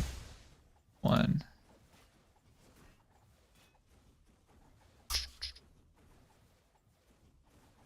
Video. Basically, if you were a good jungler a few patches ago, well, surprise, you aren't anymore. At least, not yet. Probably. Riot loves to change the jungle and make us relearn it every single year. But this time, we essentially got a complete rework 3 times in the span of a few months. It really seems like they can't make up their minds about how they want the world to be balanced. But to be fair, I can't blame them. I don't really know what the solution is either. At the very least, we can teach you all how to get a read on the meta and actually adapt to these changes, and any further ones that will inevitably happen down the line. But before we get to that, let's actually address the problem with the old jungle meta and what Riot is doing doing and has done to try and fix it. Basically, jungle was almost impossible to get a lead in. It wasn't so much that you couldn't establish a lead in the first place, but it would essentially evaporate the second you looked away for even a second. We can find many situations where you would expect one player to be getting absolutely stomped. For example, this game with Graves versus Warwick. Graves is over double Warwick CS and has over 4 times the amount of kill participation. By any metric of success, he's hard winning. But just look at the levels. They're literally the exact same. I don't think it's unreasonable to say that this feels terrible for jungler. There's absolutely no shortage of examples of this exact kind of thing happening either. And I feel like I speak for all players when I say that if you get ahead, you deserve to feel like you actually are. Outplaying your opponent the entire game only to constantly be the same level is pretty disheartening and not great for player satisfaction or any playstyle that wants to play for individual agency. In the past, we've had jungle metas where it was hard gated by your clear speed. Camps would respawn quickly, and in order to keep pace, you would have to be able to farm. Ganks simply would not give you enough XP when compared to someone that was just power farming their camps. And if you fell behind, you would never catch up. Pro players really do try to do the most efficient thing for the meta. And even in metas where ganking junglers would find great success in solo queue, they would likely just be full clearing in pro. Even on the same champs like Jarvan that had good ganks. The reason for this is that ganks just had way too much risk and simply not enough payout. Pro players really just wouldn't die to ganks very often. Since both junglers were tracking each other well and vision was coordinated, anyone that went to go for an early gank was essentially just throwing a Hail Mary. It wasn't consistent at all to early gank, at least not at the pro level. But this year, something has really shifted, making pro play look a lot more like solo queue. Let's take for example this one full night of LCK games. All of them were played back to back, so we're not cherry picking any examples here. In every single game, at least one of the junglers rushed level 3 and just ran around. Whether it was to invade, gank a lane, or in the most egregious case, just sit around and wait for a crab to spawn, in all of these cases they could have been doing camps, but simply didn't care to. Not because they're making mistakes, but because it just didn't matter all that much if they farmed efficiently or not. Spam ganking and running around to invade was by far the most efficient playstyle in pro play. And if that was the case in competitive, where the ganks were the absolute hardest to pull off, you'd probably assume that it's even better in solo queue, where the ganks are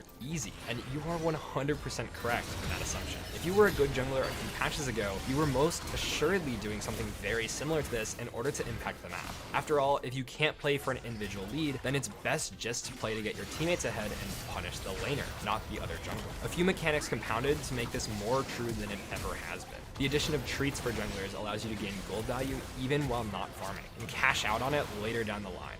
This means you're punished less on the gold end of the spectrum for potentially wasting time, like if you're killed and you can't farm for a bit.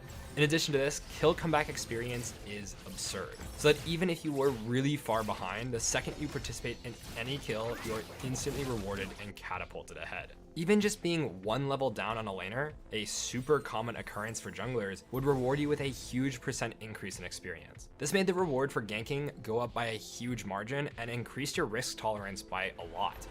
On top of this, jungle camps reward you for being under-leveled as well, giving you 50 experience per level you are below the average. A lot of players don't actually know if this is a lot or not, so for comparison's sake, this is about half the value of a camp. For something like Raptors, it's more than half, meaning that if you're 2 or 3 levels down, you're effectively getting 2 camps for the price of doing 1. In patch 11.10 when this was added, Phalaris did a great job of researching to figure out exactly how this worked. The first clause specifying that you need to be 2 levels down on the average level of the game might seem extreme at first, but it's important to realize that the average level of the game never actually rounds down. For example, the average level of the game could be 9.1, and you would expect that to count as 9, but it actually rounds up to 10. This means that getting the 2 level down requirement isn't all that rare at all. You just have to be level 8 in a game where most people are level 8 and 9, and maybe some of the solo laners are level 10 or at most 11. That's probably going to happen pretty much every game. Because of this, the game is designed to keep you at the level of your bot laner essentially. And while it's really easy to get XP from behind, it's super hard to get it from ahead. Not only do all of these bonuses drop off once you're even, you also get reduced XP from lane minions for the entire game, which was supposed to be removed once your jungle item finished. But once again, Phalaris figured out that the patch notes were incorrect, and the game doesn't really work how they say it does. When you combine all these factors together, there really exists a ceiling for how far ahead junglers can get, and the floor is pretty much right below it. This made the risk for practically ganking non-stop almost zero, and the reward was huge. Not only would you get massive amounts of gold through shutdown bounties and treasure hunter, you get to punish the people that, would actually fall behind and stay behind, laners. If we need to visualize how to determine if we're in a farming or ganking meta, what we're really doing is assessing the risk tolerance that we have with regards to ganking. Basically, think of it as a scale like this. If we're looking at a gank and can evaluate that it's pretty much just as likely to work as it is to fail, we can throw it right in the middle of this scale. But deciding if we go for it or not really depends on our risk tolerance or threshold for ganking. In a meta like 13.2, your risk tolerance would be really high, meaning that you would only not go for the gank if it was super unlikely to work. Maybe just the bottom quarter wouldn't be attempted. In a meta where power farming is really strong, your risk tolerance will be really low, meaning that unless the gank is super likely to work, you wouldn't even bother, i.e. if it's 75% or better, you would probably try it. It might be the exact same gank you were looking at, but the threshold changes based on the meta and the systems in place. In the past, when a very extreme jungle meta existed, you didn't really have to think super hard. 13.2, you could just spam gank and you were going to be right 75% of the time or more. 2 years ago, you could power farm and you'd be right about 75% of the time as well. Unfortunately for us, this system is constantly changing, and every time there's a patch that affects experience or gold gain for junglers, your threshold is going to need to adapt. Because Riot really doesn't seem to want either extreme to flourish, they attempted to push the needle into the middle with a few big adjustments on patch 13.4. Namely that catch-up kill XP and kill experience is being reduced, especially in the cases that would help junglers most often, which is 1 and 2 level differentials and kills early on from levels 3 to 10. From patch 13.3, we also received a few adjustments to disincentivize ganking, like the reduction of treat gold, the increase in camp experience, the reduction of warding totem cooldown, and an increase in early tower damage to help stop dives. And in patch 13.5, we received additional adjustments that are going to swing the needle again. On top of a decrease in warding totem cooldown, we're now getting an early increase to the cooldown of sweeping lens, which basically translates to more wards and less ability to clear them. More simply put, this is a nerf to gank success rate. Additionally, something that was added in preseason, a hidden damage nerf against enemy camps, is being removed entirely. And we're getting a nerf to the amount of lane experience that you can soak as a jungler. The intention behind this is to increase the punishment for showing on map, i.e. ganking. If you gank bottom and someone goes to your top side, Riot wants that to actually matter. Not only can they take your camps faster, they're also going to be rewarded more. All of the camps are getting an increase in gold, 10 per camp average. So we are getting a bit of an increase to overall gold generation in jungle at the sacrifice of a lot of sources of experience. You can't just get all of your XP from ganking and pushing the wave after. Not only are your ganks less likely to even work in the first place due to trinket changes and tower damage changes, but now you're getting 35% less experience at the early levels, which is huge to say the least. Catch-up XP from camps does still exist, but overall, this is going to try and make both playstyles be viable. It does mean that we just have to be much more conscious about picking the right option now, gank or farm, and not just defaulting to one or the other. If we're right and the threshold for ganking lands in the middle, now more than ever, we have to be able to analyze the risk tolerance and actual risk of a gank so that we don't just end up wasting all of our time. With each new jungle patch, we will of course update everyone where we think the needle will land. But if you want to take advantage of the chaos and outperform your peers right away, then being able to estimate where your risk tolerance should be with each patch the day of is crucial. This skill is essentially your ability to read the changes in the meta. You should try to have a mental image of where the line where you do and don't go for ganks exists. And aside from that, the other most important tool for adapting to any new meta is to be able to accurately predict if a gank is going to work or not. In these metas where the needle is in the middle, this is the most important skill you can develop. And there are a few general ideas you can use in order to improve at this. One of the best skills to master is reading your opponent's body language. I've made multiple full-length guides on this over at our website, and if you want a more in-depth guide on how to do this, I definitely recommend watching those. It basically just lets you read your opponent's minds and tells you exactly what they're going to do next. Aside from this, there are 3 other main ideas that you use when calculating the risk of any gank. 1, the wave state, 2, the resources available, and 3, the gank angle. Wave state basically means where the wave is currently and where it's going to end up. A wave that is pushing back into you is going to be much easier to gank on than a wave that is pushing away, for example, except in the case of a dive where you actually do want the wave to crash. If you can't read a wave and predict what it will do, it's going to be very hard to actually gauge a gank success rate. This is another complicated topic that we have also made full guides on, so we're not going to go super deep into it here. However, this does segue well into the next point. Resources includes a lot of things, one of the biggest being health. A wave pushing into the opponent's tower at full health is much different than when they're at 10% and will be killed by a light breed. Someone being low HP makes ganks much more likely to work, and as much as this matters, so does their summoner spells and regular abilities as well. Ganking someone who you know has no flash, ultimate, or escape ability all impacts this very heavily and should definitely weigh into your decision making. For both these points, this is why high elo players and coaches will always harp on players for not moving their camera to lanes and just using the mini-map. It's simply not enough to only see icons on a map when you need so much more information to actually decide what to do next. If you're having problems, this is the first thing that I would look at. Good camera control will also help you spot when your enemies move to place wards. If you know exactly where a ward is, you can go around it. And it not being spotted is one of the easiest ways to improve your odds. Do you have sweeper up and can verify you haven't been seen? Do you have a pink in the bush on the way? Do you have a blast cone that makes a really creative gank angle possible? Can you get behind your opponent to cut off their escape? Or are you running at them head on? Do you know where the enemy team is? Will you get counter ganked?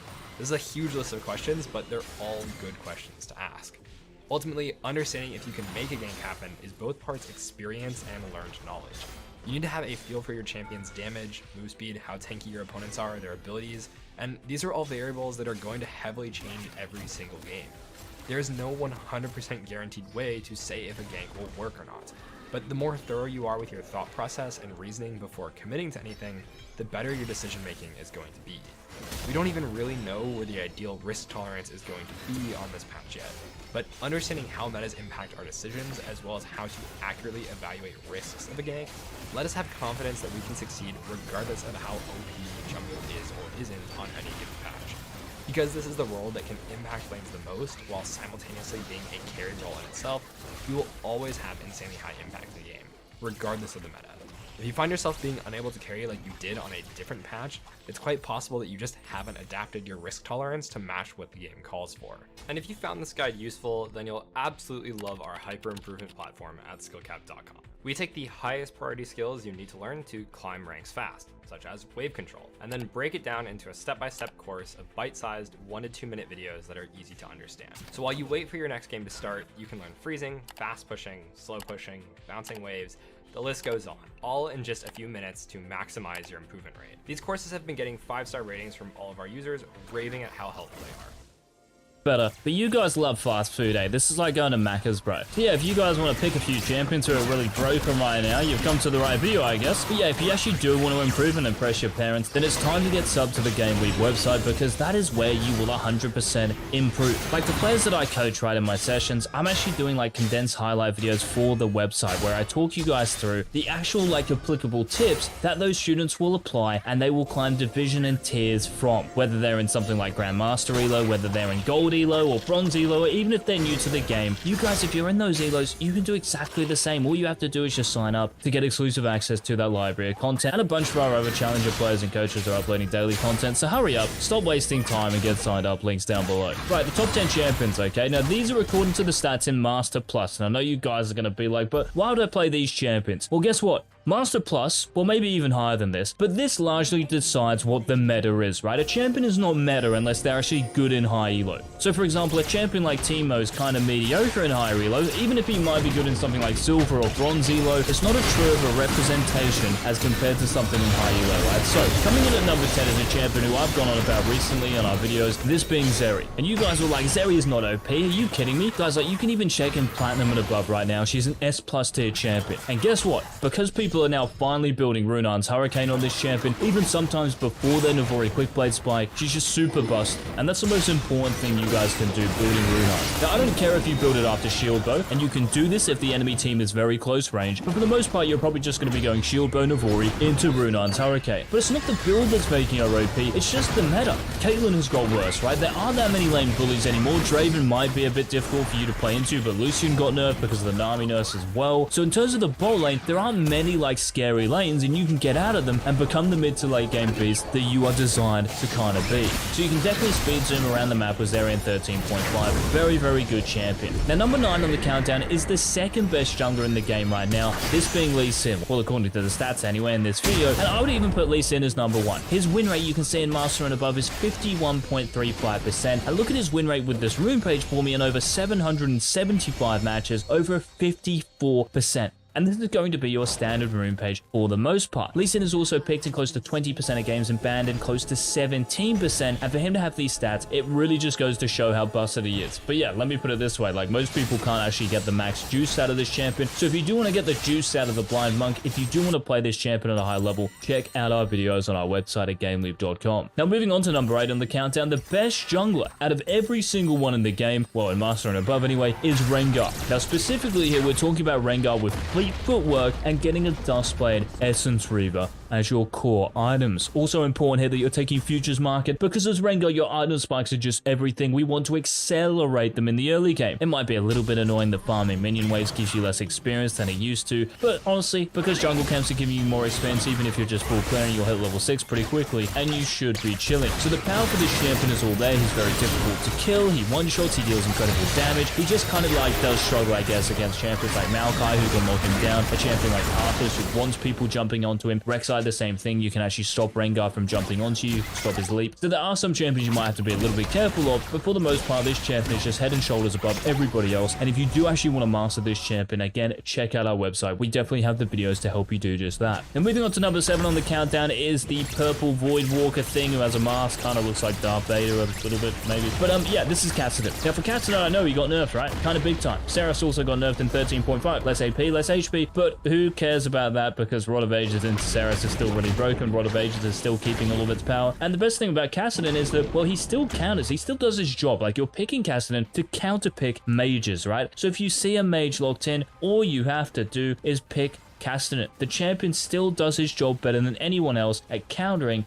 those immobile, squishy mage targets. You can see though that he does have some hard matchups. So a champion like Malzahar, who can lock him down, Tristana being attack damage, Talon's on here as well, stuff like Aurelia, Zed will do very well as well. So you do have to be careful, definitely don't blind pick him, but if you're going to counter pick him, these runes are definitely the best with Conqueror. You can sack this right very easily, just make sure you're taking Presence of Mind, and yes, getting Aroa makes you so tanky, the HP, the AP you're now getting, the mana of course, and yeah, you should be chilling. Kassadin is surprisingly kind of number 7. Now number 6, we're not staying in the mid lane here because we're talking about Annie, but as a support. Now, if you're playing Annie support, you are still maxing your Molten Shield first, even though they nerfed this a couple of patches ago, but who cares about this? Because it's still giving movement speed, it's still shielding a teammate or yourself, or even Tibbers, right? And Tibbers is just still like kind of unkillable. Also, Annie's threat as a support with your stun, even if you're just starting a level 1 right with your stun, it's very deadly, of course, when you're running Flash. That's also why we want to be running Cosmic Insight in our rune page, because we want to be getting as many Flash combos off as possible. This makes you the biggest threat possible. Just make sure, guys, I think anyway, you're taking Shurelya's and then into Rylai's, interestingly enough, for your mythic and core items. Rylai's will proc on Tibbers, and it pretty much means like the enemy champions just are not getting away from a team fight. Also really useful as well for your other abilities, of course. And yeah, Shurelya's the movement speed to gap close to the enemy champions. Remember, this is still giving you AP. So I'm saying you're not going to one-shot people with this build, but you will still deal easily enough damage, but this is a bit more team-oriented. And you can see the win rate is over 66% in almost 500 games in Master Plus. If this is working like this in high relos, it's going to work, well, honestly, even more so in lower elos. So Annie's support is number 6. Now moving on to the top 5. The second best support, got a few supports on this countdown, this being Rakan. Now Rakan in recent times has received so many buffs, it's kind of insane, and that's really the reason why he's one of the best supports in the game at the moment. With a pick rate of over 17%,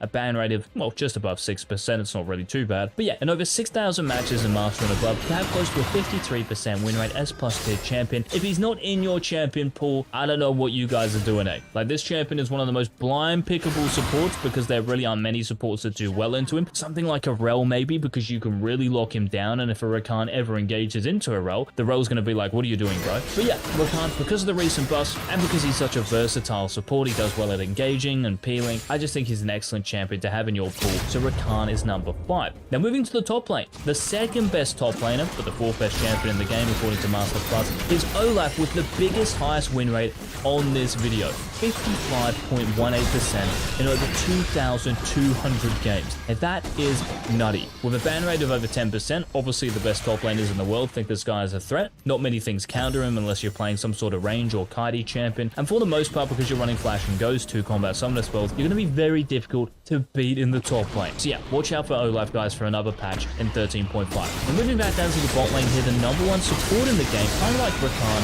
who's benefited from all the recent buffs the Balance team have given him. This is Thresh. And Riot finally got their wish of Thresh players maxing their Q first, but they are still maxing their W second. That's actually proving to have the highest win rate in higher levels of play. So even though they buffed your E, you can still max this last and kind of get away with it. In fact, it's just better to max your Dark Passage after your death sentence. And just like Rakan, I think Thresh is such a versatile support. He works with pretty much any AD carry as a peeler for those immobile AD carries like Aphelios or Jhin, for example, and engaging with a champion like Samira or Caitlyn. Thresh is a very good lane as well because you can flay them into a trap. Yeah, he's just very versatile, pretty much exactly like Rakan. Thresh is number 3 on the countdown. Now number 2, the best AD carry, even though she got nerfed in 13.5, I even kind of said that these nerfs will set her back a little bit, but not enough. This is Xayah. So Caitlyn, because she got nerfed, Jinx's buffs have been kind of good, but in highly low Xayah, look at these stats for me. Found in over 30% of games, over a 21% pick rate, and they still have close to a 52% win rate. These nerfs really didn't do too much. Yes, you're still maxing your Blade Caller first.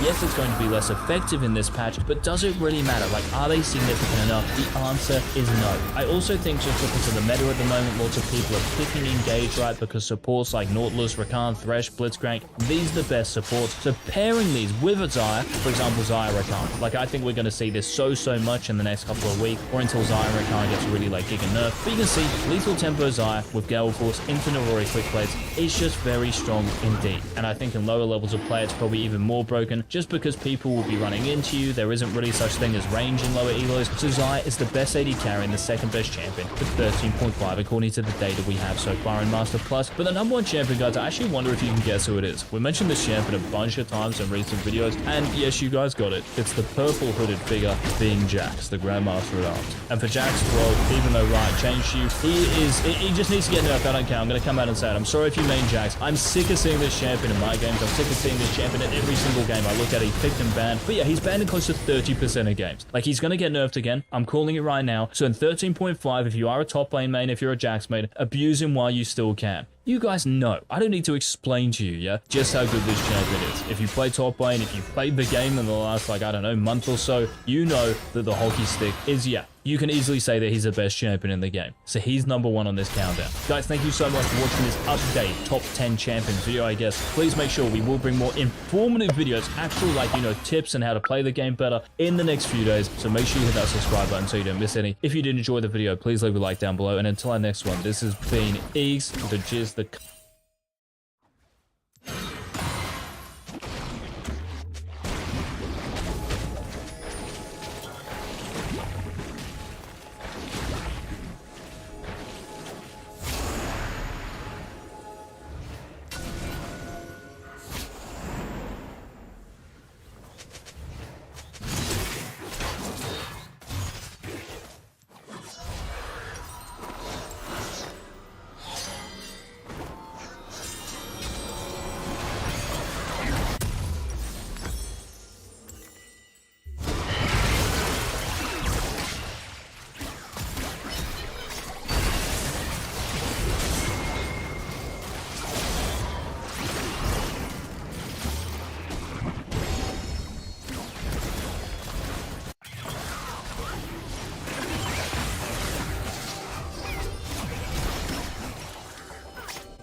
Enemy rampage.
The Bible is now on Steam. I don't know why this is a thing. Digital recreation of the Bible in kinetic novel form. Read through and save passages in any order with an original soundtrack, or listen through the greatest story ever told in audiobook form. Feature an extensive trivia section to find out how well you really know the stories of old and new. Now, I get the idea and concept. It's a digital version of the Bible. Couple of things, and this is why this really caught my eye, and this is like really weird and surreal. They're updating the Bible, which is a really bold claim to do, considering the precedent that this book has, that you're gonna patch in and make Bible DLC. There's a load button. You have to save your progress in the Bible. Like, I don't know what that means. This game has Steam achievements. It's the Bible. And this game costs €12 as well for the Bible, which I want to say is daylight robbery. You can read all this pretty much online for free. Like it's already there. There's resources for it. And you know, also, I'm not a religious man. Technically still Catholic. I'm Irish. We're all Catholic. It's just a thing we do. I did my confirmation and became a full Catholic because I was told my relatives would give me a lot of money if I did it, and I wanted to buy a Nintendo Wii when I was 11 years old. So I did. And I got Wii Sports and WarioWare Smooth Moves, and it was the best summer ever. If you're religious yourself, more power to you. You know, whatever floats your boat. We let people be people. Let's start the Bible. Credits, is this just gonna be like Jesus? Why is there a tutorial? To read the Bible, you must start by selecting Bible, then choose the translation you'd like to read and select Old Testament or New Testament. This one will take you to a menu showcasing all the books in that testament. Choose the book you would like to read. Choosing the book will take you to a menu. Okay, so if you've never experienced technology, which is a weird audience to chase after, because surely they'd have their own copy of the Bible. Yes, I have a copy of the Bible, by the way. I'm an English student. This is one of the most influential books ever written. It permeates everything. Was Jesus an influencer? He was. He influenced a lot of people. If Jesus was alive today, yeah, you know, I'm an influencer. Here's some Instagram pics of my latest surfboarding weekend. You know, drinks are on me, of course, because, you know, I could just make them out of the water. People saying King James Version sucks. For some reason in my head, I don't know if this is intentional, the colors here remind me of Pepsi and Coca-Cola. If we blindfolded you, which Bible would you choose? Revelations, Armageddon, Speedrun. Okay, go on. We'll go over the book of Revelation. Wait.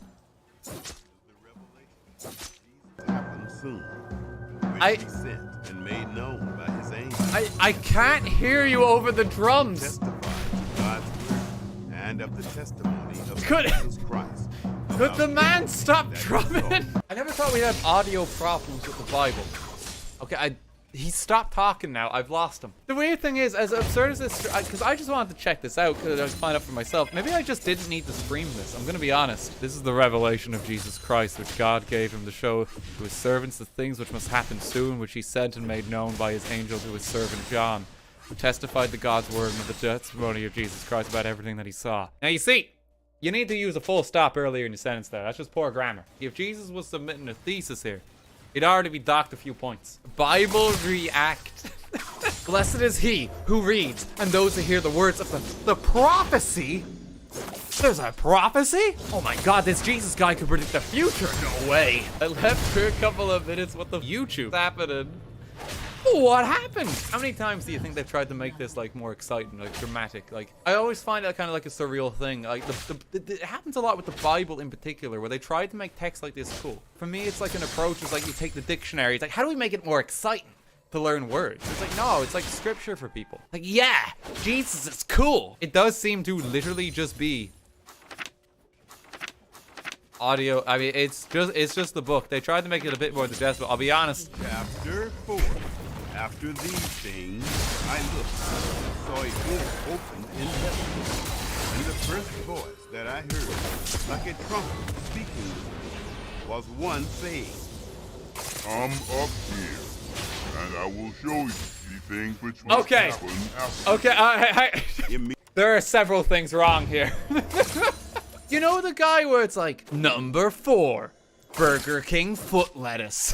Why does he sound like that guy for the Bible? Chapter 15. It's the same guy. Okay, yeah, this is why it bothered me. Why did God sound like Jigsaw? "Come up here, and I will show you the things which must happen after this." I want to play a game. That is the guy from Jackbox. That is the guy. What's it? Welcome to Trivia Night, my way of testing society's refuse to make sure only the worthy survive. That's the same voice. Like, and there's a difference because Jackbox is doing that to prevent, haha, fun horror game. This is the Bible. I mean, maybe it's the Book of Revelations. It's a bit of a horror story in of itself, you know. Anyway, let me save my progress for the Book of Revelations here. Bookmark my page there. You can load your progress. What is happening here? Most versions of the Bible are free. By the way, you can take a screenshot. I mean, that's cute. That is quite cute. Put that one in the album. How do I get back to them? Okay, I want to do Bible trivia. I want to see what this will be the action. Okay, I closed the game. The Bible didn't crash. I just accidentally closed it by mistake. Oh no, I lost my progress. Okay, thank God. Book of Revelations, chapter 4. Stop. Bible search. Seek and ye shall find. I just want to find God. You think that the word gamer? Oh no, it doesn't come up in the Bible. Okay. Among Us. Oh no. No, of course it would. That would come up because this was before the nightmare hellscape meme times we live in. Of course, the word Among Us. It used to be you used to be able to say the word Among Us in a usual sentence. And there was no problem with it. Now if you say it's like sus going on. Wait, what? Jehovah God, form it, become it. Of course. The oldie English. So there was a lot of mess back in the day. Is meme in the Bible? Please let it be here. The sacred texts. Wait, Salmo the David, Juzz game. Look up furry. Okay, these are some interesting ones. Seek and ye shall find. No results found for furry. Very disappointing. I thought there might be at least one. Just look up ass. No, I'm not. We're not going down that path. We're not going. Some of you are really weird and need help. I'm not searching. Just balls. I'm glad we're reading the Bible today, because some of you in chat need Jesus. Just search yay. My brethren, hold not in respect to persons the fate of the glory of our Lord Jesus Christ. For there may come into your synagogue a man with gold ring in gay raiment, and there may come also a poor man in vile raiment. And you may look upon him bearing the gay raiment, and may say to him, Thou sit thou here well. The poor man say, Thou stand thou there, or sit thou here under my footstool. So even the Bible's saying you should accept the gays. You see someone that's looking gay? Come on in. You're either gay or vile. Golden gay or poor and vile. Choose your fighter. Welcome to trivia. What was that? Who ordered the construction of the Tower of Babel?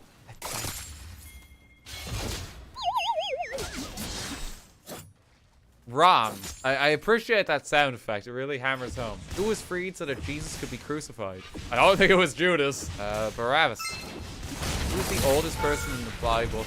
Oh God, no. There's a bit of QI trivia about this because there's one of them.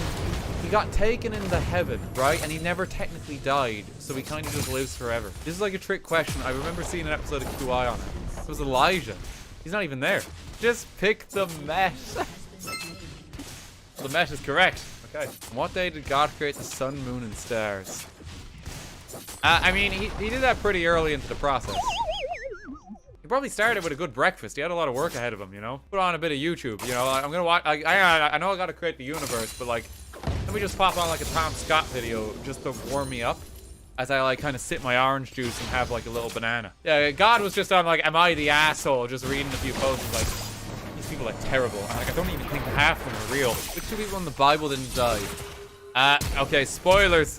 Jesus, it didn't end well for Jesus. This is the one with Elijah. Yeah, this is Elijah. How was the serpent punished for deceiving Adam and Eve? Lost his hands. It's a snake. Is it actually legs? I thought it had no legs to begin with. Apparently, two legendary creatures are mentioned in the Book of Job. Is it bad that I think it's these two specifically because they're Final Fantasy summons? Yeah, correct. Correct. What city was Saul traveling to when God struck him with blindness? Nebraska. I haven't seen this season of the show. Where did Judas die? He fell on his sword, hung and fell off a cliff, stoning, crucifixion. He was voted out. You make it sound like it's an episode of The Apprentice. I don't see any future. You didn't work well with your team here. And for that reason, You're fired. How many questions are there?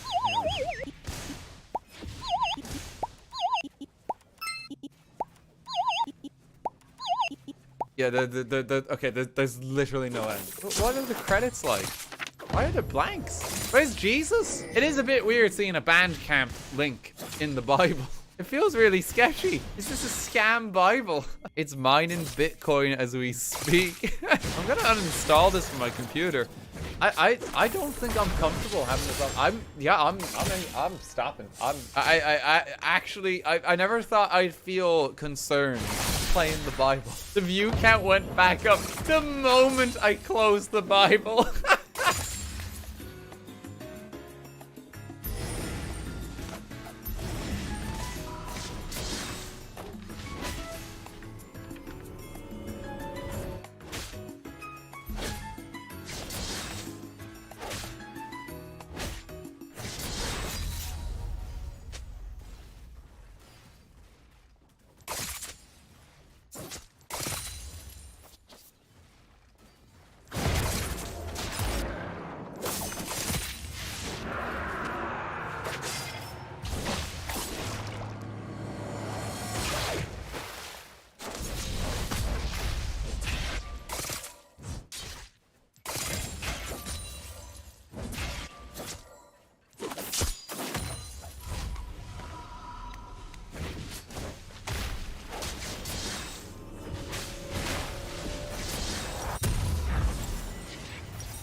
with the First Amendment rights, and I don't think we should trust people who generally throw that phrase out there so willy-nilly, because I don't see that phrase being used towards good means. Besides that, I think we've displayed a few instances where the press has held power and institution to account, and tried to hold them to some responsibility. I don't think it happens every time, but it's the work of good journalists and good media outlets and people working for more press integrity to push our media to do better, not to call them the enemy and demonize them, make it easier for the government to crack down on the media, and probably ending with them having a stronger control over it. All right, thanks so much. Let's go over to Zen. Go ahead, Zen. You got about a minute. All right. Yeah, I think as far as the debate topic, I think the left side did actually concede on multiple occasions, albeit implicitly, that the media is doing things that are not in the best interest of people. You could say that's the enemy of the people. And I wish we could have got into more what I said in my opening, that the media as a whole, when we include academia, when we include social media, when we include music, sports, movies, all these kind of things, they create this like nihilist worldview, and that creates like this absurd cognitive dissonance where no matter how blatantly obvious it is in front of you, you still reject the truth of the matter, the absolute truth of the matter.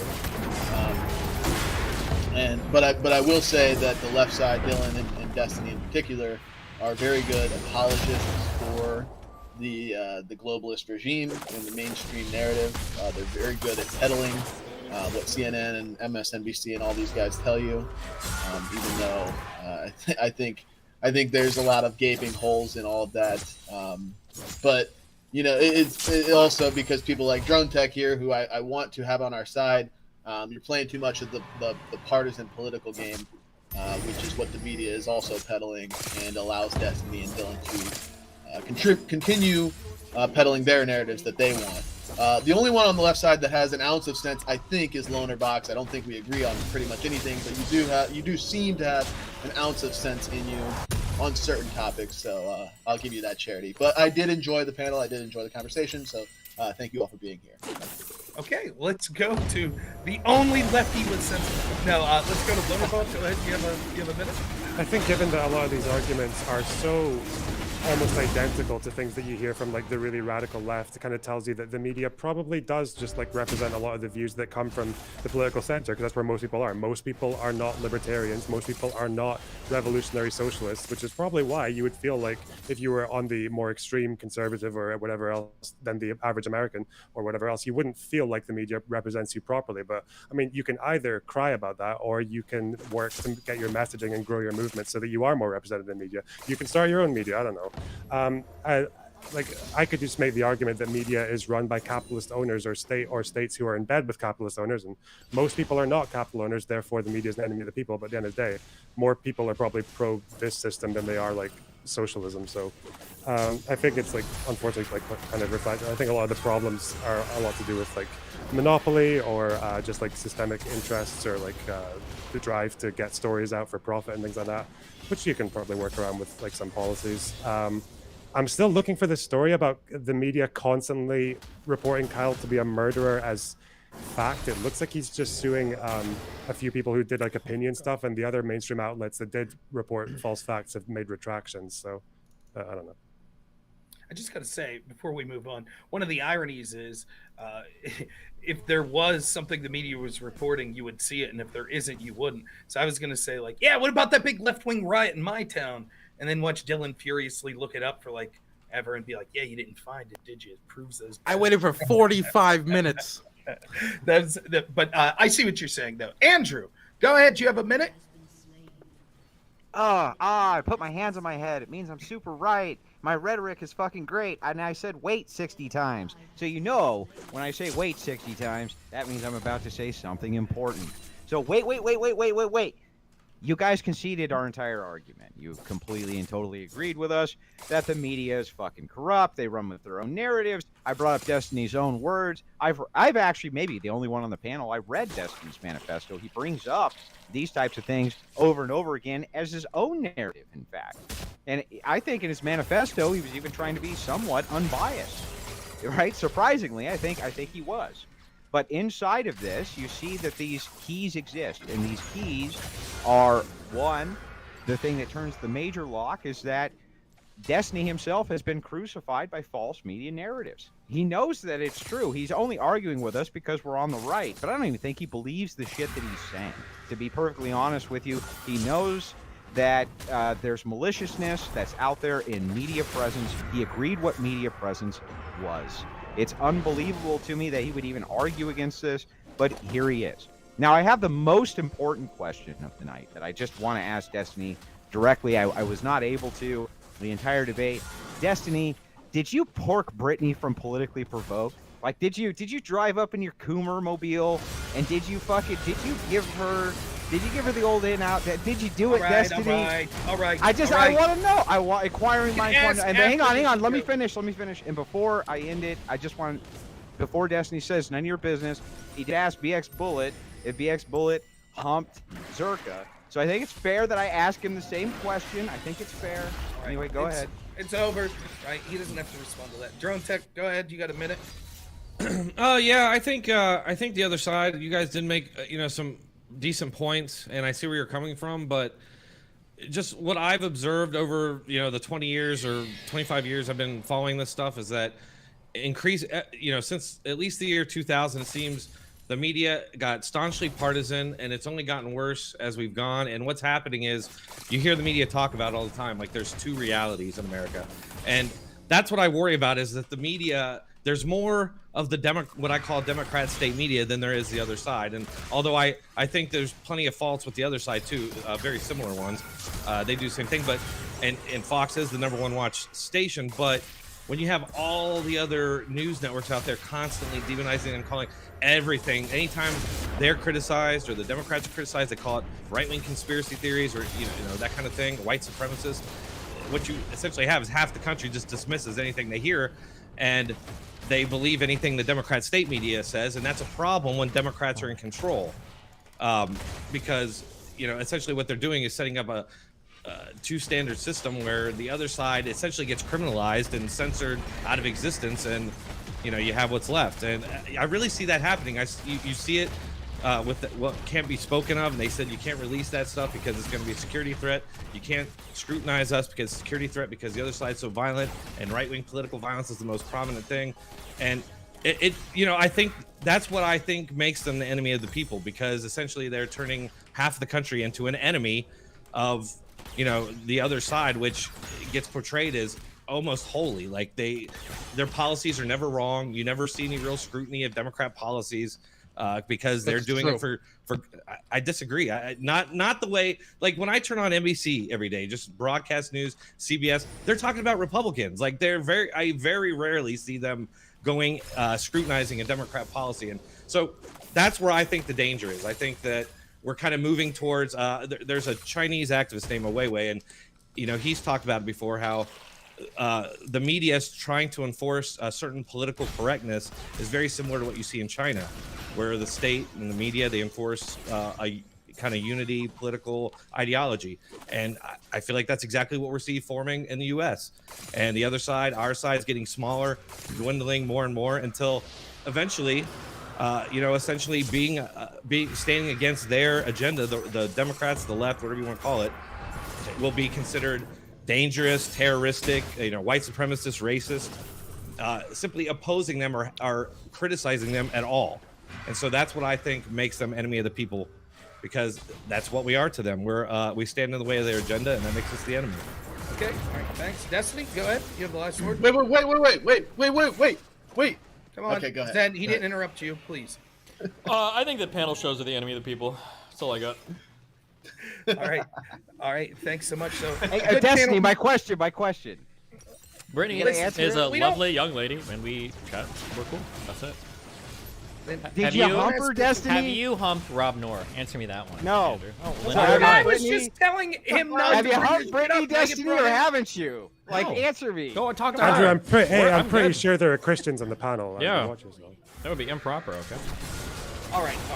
It's always Thank coming you from the for conservative. that. Can I say one quick thing, just Real quick, just super please. quick? Yeah, super quick to Lonerbox.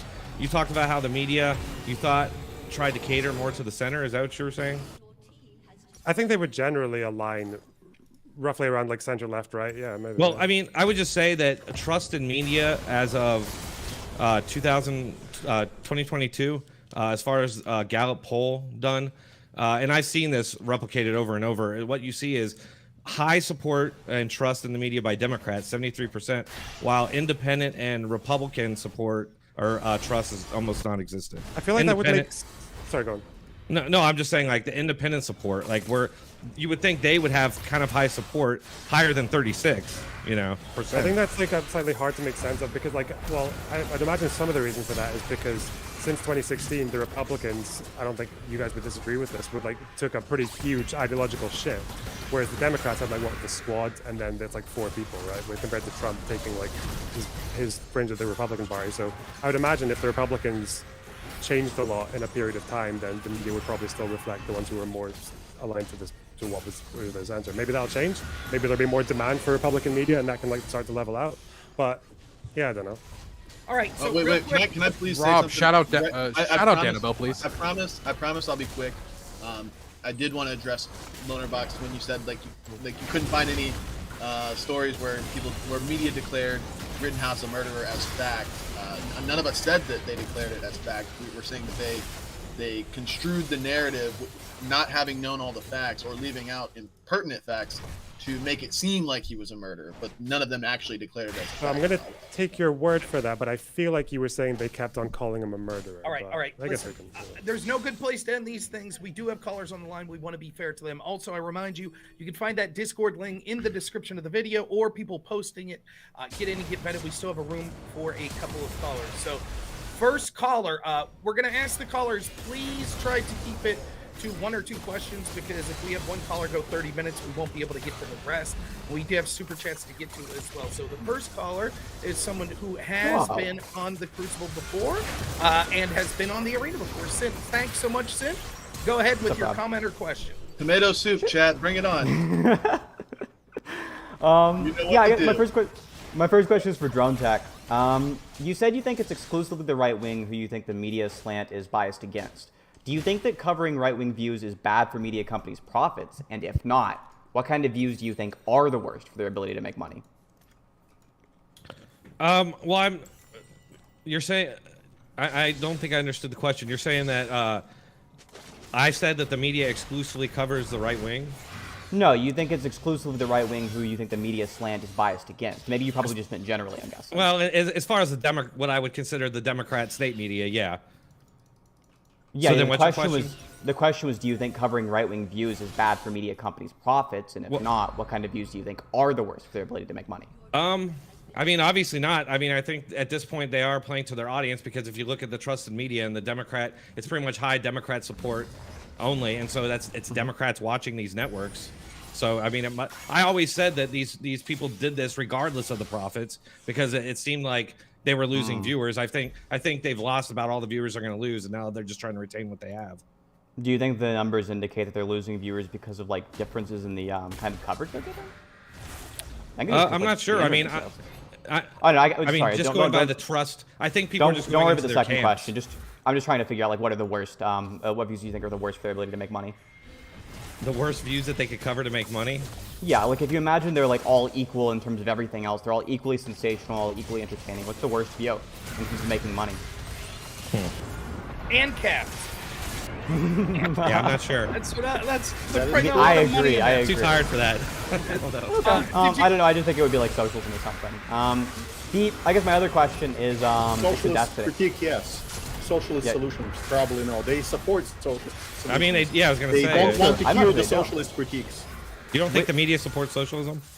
No, I think that I think they're don't. private firms, of course not.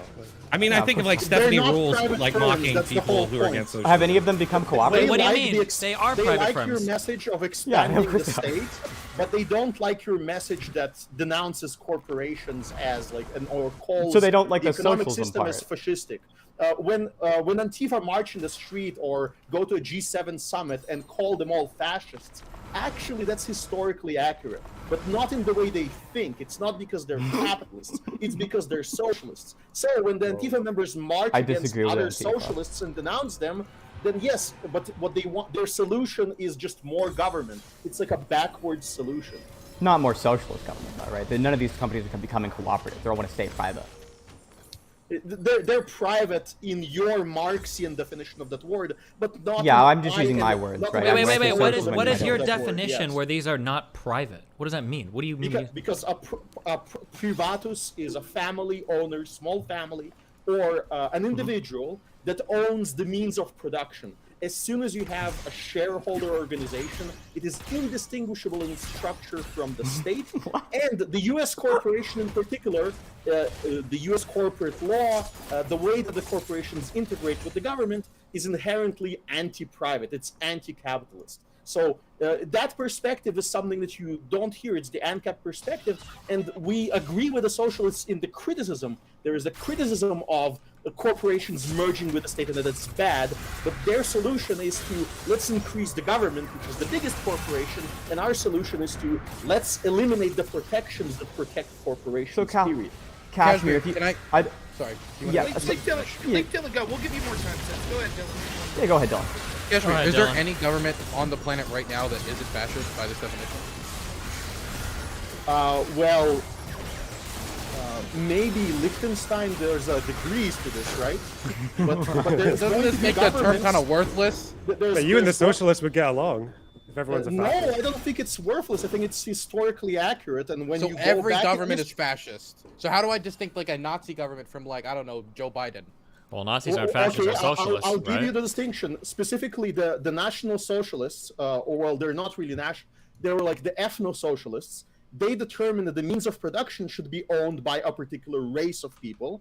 And Biden's administration doesn't distinguish by race, as far as I know, but it distinguishes. It puts the control over the means of production towards the ruling class in Washington D.C. Hey, we gotta move on with these callers because I know there are people. I want my second. I just see there are people trying to get in, but our room's full. So, Sid, you got one last point? That I you do. wanna Go ahead, yeah. please. Destiny, you probably had it recommended to you before. Have you ever gotten around to reading Chomsky's Manufacturing Consent? Absolutely. 3 times. It's my favorite book 3 ever. times?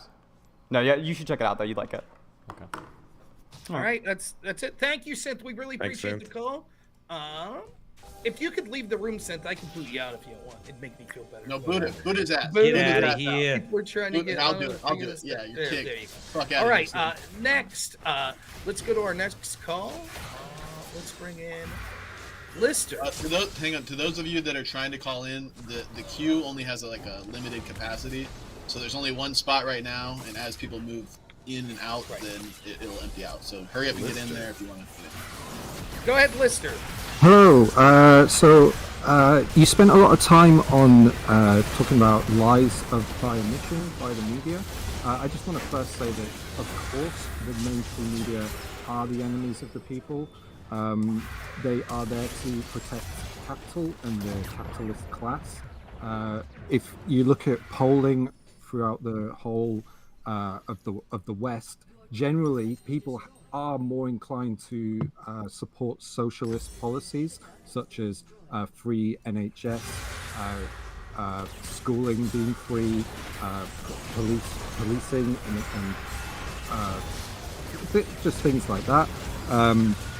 So I was quite disappointed to hear Lonerbox be quite disparaging of Corbyn when he came under a massive attack by the mainstream media, by lies of omission. He was accused of being anti-Semitic when there was literally zero evidence to suggest the case.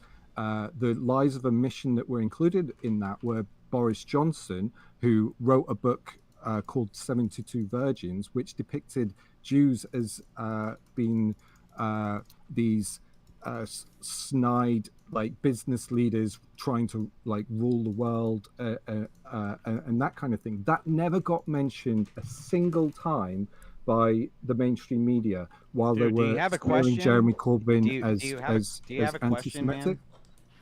So yeah, my question is, what purpose does Lonerbox serve on the left if he cannot make a concise argument from a left-wing perspective to persuade people on the right that it is that the mainstream media does kind of protect the capitalist class at the expense of what the people really want to hear and what they really think about when they're trying to decide on who to vote for. Right, I think we got it. Go ahead, Lonerbox.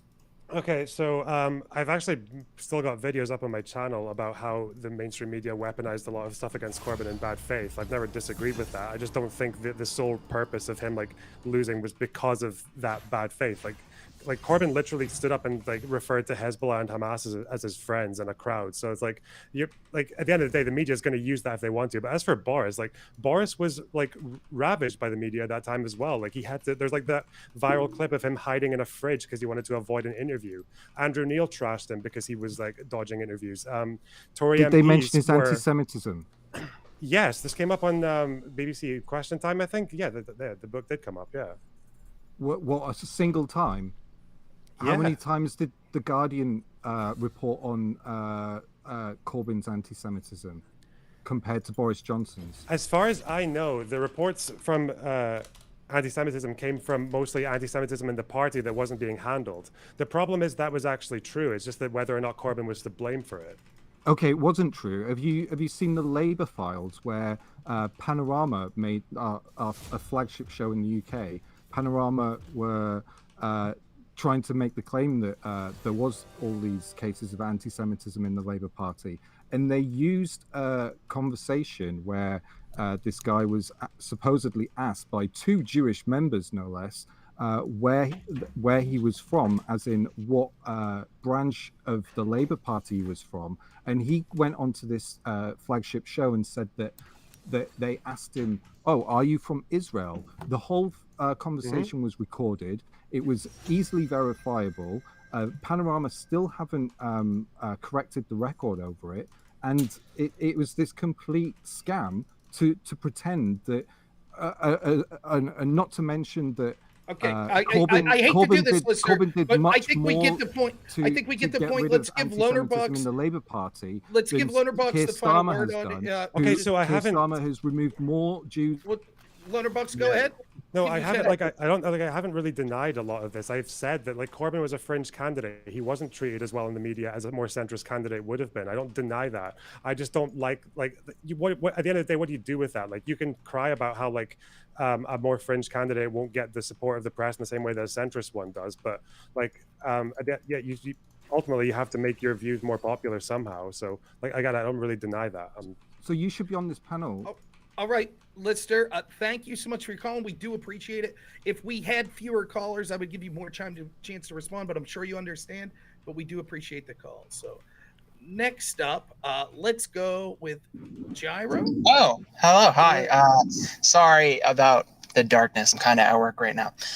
So this question is more specifically for Zen and Andrew. I feel like intentionally or unintentionally, they are misunderstanding a fairly simple point. So my question is, can you describe the process by which a journalist decides what facts to include?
Welcome to Summoner's Rift.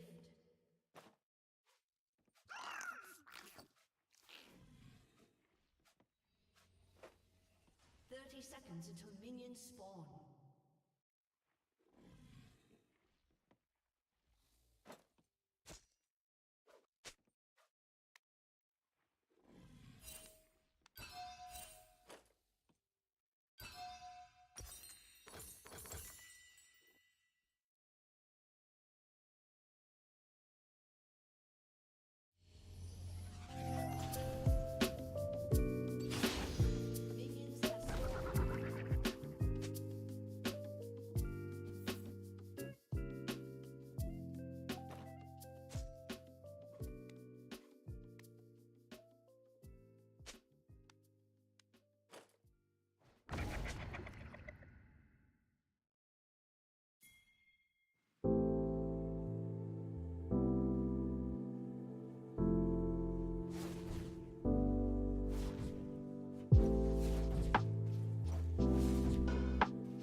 Hey, what's up, everybody? Michael Silva here. We got so many questions to answer. Is the stock market heading back into a storm? Is the Fed going to be stepping in?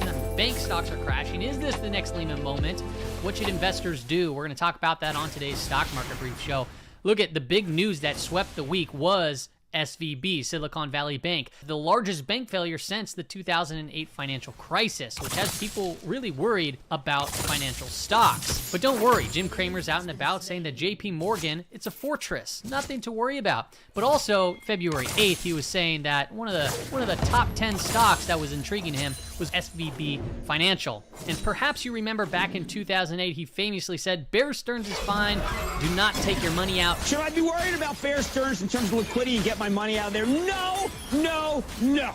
Bear Stearns is fine. Do not take your money out. This is real. If there's one takeaway other than a plus 400 somebody, Bear Stearns is not in trouble. So we got Jim Cramer saying that JP Morgan is a fortress, and we have big name like Michael Berry coming out and saying, next we find our WorldCom. Patience. Now, I don't know if this is in reference to the .com bust or if this is something completely different. He's always sending out those cryptic messages. Bill Ackman recently tweeted that there will be bank runs everywhere on Monday unless the FDIC does a system-wide guarantee. Well, the thing is, FDIC only has $124.5 billion on its balance sheet and $100 billion line of credit. The U.S. banking system is more than $22 trillion. FDIC assets cover only 1.26% of the deposits. So guess what?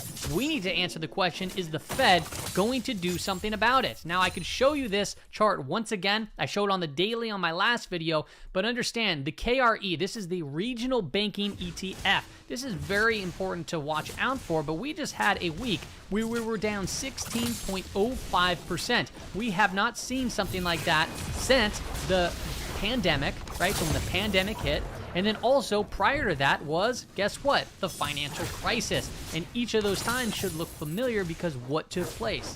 The Fed ended up stepping in. Now we know about SVB, but that's not the only thing happening right now. We don't know if there's more systematic risk potentially taking place, but you're starting to see things like PacWest Bancorp also massively hit. Things like First Republic Bank of San Francisco. You have lines outside of these banks for depositors trying to get their money. You have USB Bancorp taking a big hit. You have PNC Financial Services taking a big hit. You have Metropolitan Bank Holdings taking a big hit. You have Capital Bancorp taking a big hit. You have Signature Bank taking a big hit. You have Charles Schwab taking one of the biggest weekly hits since the Lehman moment. This is absolutely incredible stuff taking place, so we must be obviously very careful in this environment.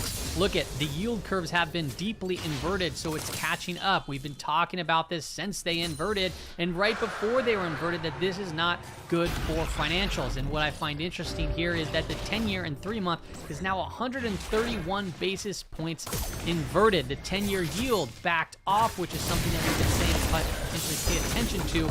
And then a flight to safety there in bonds. It was up 3.45%. This looks like a duck and cover move. You're starting to see rotation into safety assets such as gold, seeing that big spike there. You can see it was up 1.78% on the day. That TLT crossed over. We discussed that and we've seen that big rip up right there. Also to note, the yield curve inversion is something that we haven't seen since the 80s, and this deep of a yield curve inversion. The most we've seen it dating back to the 1930s that I found was minus 373 basis points. I posted this out on Twitter, but due to the appearance of the inverted yield curves, which has not been seen since the 80s, people are going to be reminding of the savings and loan crisis, also known as the S&L crisis. Now, to address that, the federal government enacted what's called the Financial Institutions Reform, Recovery, and Enforcement Act of 1989.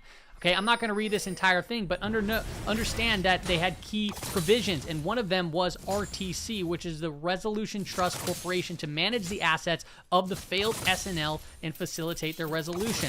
So we're seeing something, very similar as far as the yield curve inversion of where it's at. We're seeing banks start to take a big hit, and now once again we're asking the question, is the Fed going to do something about it? And if not, what will be the consequences? I don't have these type of answers. I will go into more detail on the charts of what we can potentially watch for, but understand this is a time to preserve and protect your capital and to be very careful in these financial markets. August 26, 2022. Remember, Powell was talking about the successful Volcker disinflation of the 1980s, which we had discussed in prior episodes, and he kept mentioning the words keep at it. We will keep at it. We will keep at it because of inflation, right? And understand that these are, you know, things that Volcker said. It was part of his book, right? His book was titled Keeping at It. So will Powell bend? Will he fold on this strong hawkish stance to save potentially something bigger from taking place? Or are we going into a potential reset here in the financial markets? And, you know, who knows what could come from that. Now, taking a look at the quarterly chart, this is also something that we've been paying attention to, is when we typically get a quarterly close under the 5 EMA, the Fed steps in. The times that we got 2 quarterly closes under the 5 EMA and the Fed didn't step in, we had, well, the dot-com bust and the great financial crisis. As you can see here, I highlighted the 2 quarterly closes right here and right here, and then you can see over here we had a quarterly close, a quarterly close, quarterly close, quarterly close, quarterly close. Now, what do all those dates have in common? Well, the Fed stepped in every single one of those times, and as we're standing right now, we had 2 quarterly closes, and guess what? The Fed has not stepped in. So is this going to turn into a potential Lehman moment? Well, I don't, once again, have those answers, but we need to at least be prepared for if something were to take place. If you didn't have the foresight of seeing the possibility of something happening then, but now you do potentially have the foresight of seeing something now, what would you have done during this time, and what can you potentially do to protect your capital and preserve your wealth this time? Now, each of those times, if you want to see the names of what took place, how the Fed stepped in, we had QE2 announced, we had Operation Twist, we had that China stock market turbulence, and then obviously the most recent one was quantitative easing unlimited. Now we are going into next trading week. Next trading week is incredibly important because we have macro data drops, but not only that, we're going to most likely hear more news about what's going to take place in the case of Silicon Valley Bank. So be on the lookout for more information to come. Now, coming into next week, Tuesday, we have also inflation data. So this is going to be, I don't know if the banks are going to overshadow this, but this is going to be an important macro data drop to watch coming in. Now, this last week, right, so we're looking at a chart of the S&P 500 on the daily time frame, we had an expected move of $77.66. The market moved 184.05.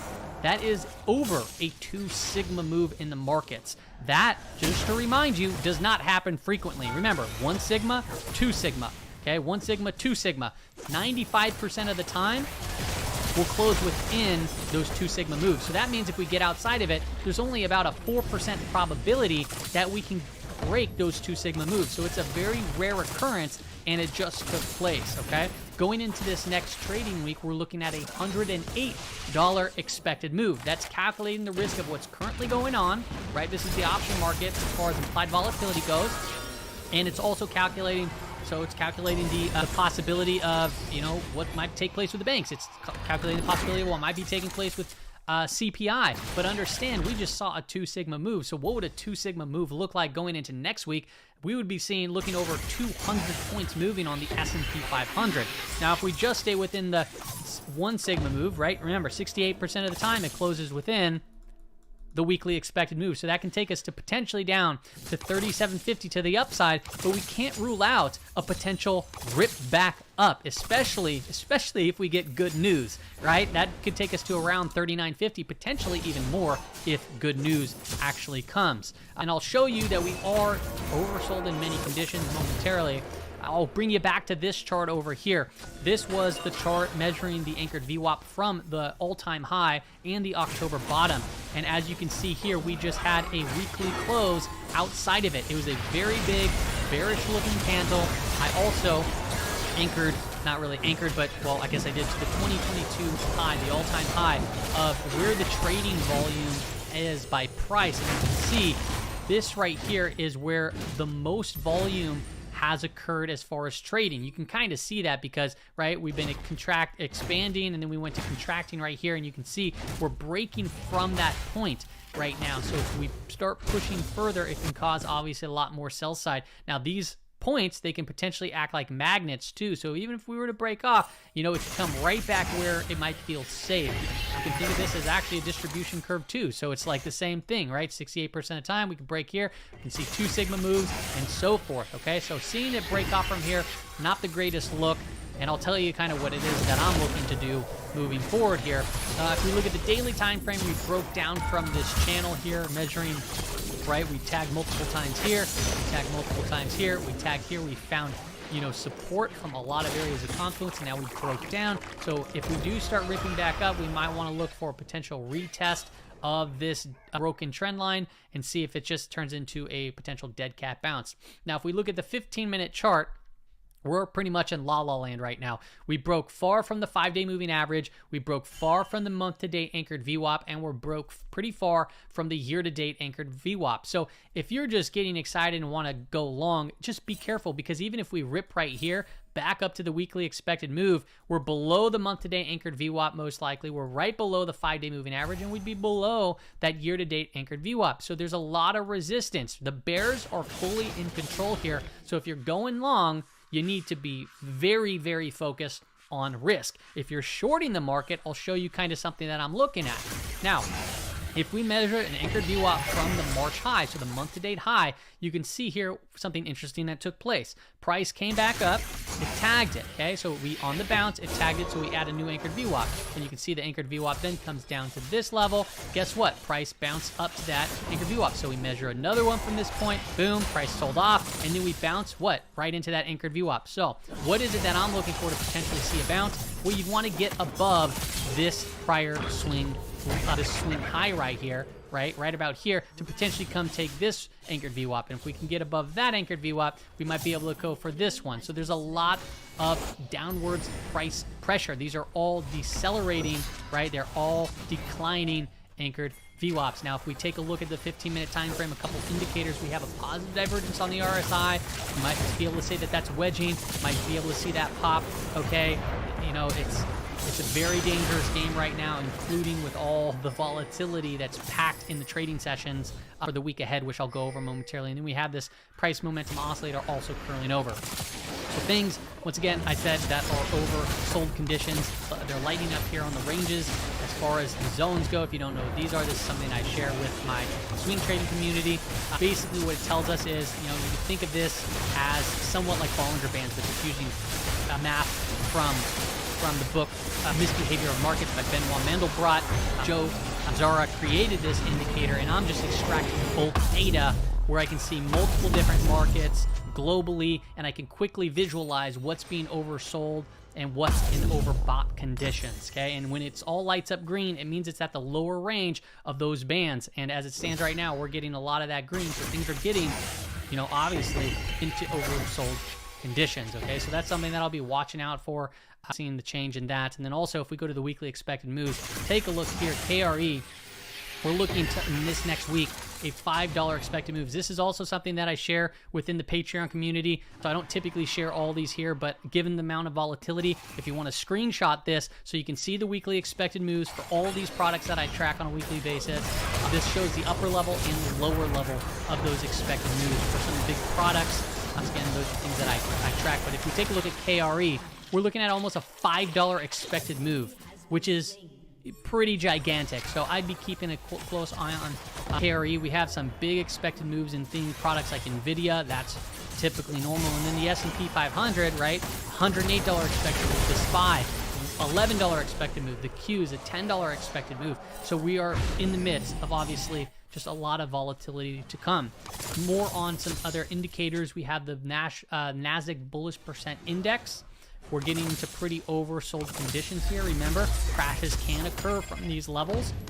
Okay, but also big rips can happen from these levels. We've seen things rotate between oversold to overbought to oversold to overbought to oversold, and eventually we'll get back into overbought condition. As far as how high the market bounces, you know, we don't know. However, we might know that, hey, we can take our foot off the pedal on our short positions or start to look for, on the shorter time frames, basis to build and potentially go long if we start to see something like, okay, this comes down further, right? Goes like that, where we have this, you know, lower low, but yet this comes down like this, and we potentially have a positive divergence, something like that out there. BPSPX chart also into pretty oversold conditions, not surprised there. Now, if we start to get way down into these 15 or 20 regions, that's where we found bottoms prior, both in October and also in the middle of June. So that is something that I'll be watching out for. The same thing goes with the OEX, which is the S&P 100 bullish percent index oversold. Now, if it gets, and this is like S&P 100, you know, focusing on some of the bigger market cap names. So if this starts getting into the 15 to 10 range, that can mark a potential, you know, short-term, potentially longer-term bottom, as we've seen happen here in October, and we also saw here in the middle of June, where we kind of rallied out of those levels. A couple other indicators that I want to quickly hit is the Nasdaq Summation Index still pointing straight down. Now, remember, we talked about this potentially changing the trend. We talked about it before it happened. We talked about this when it happened. And guess what?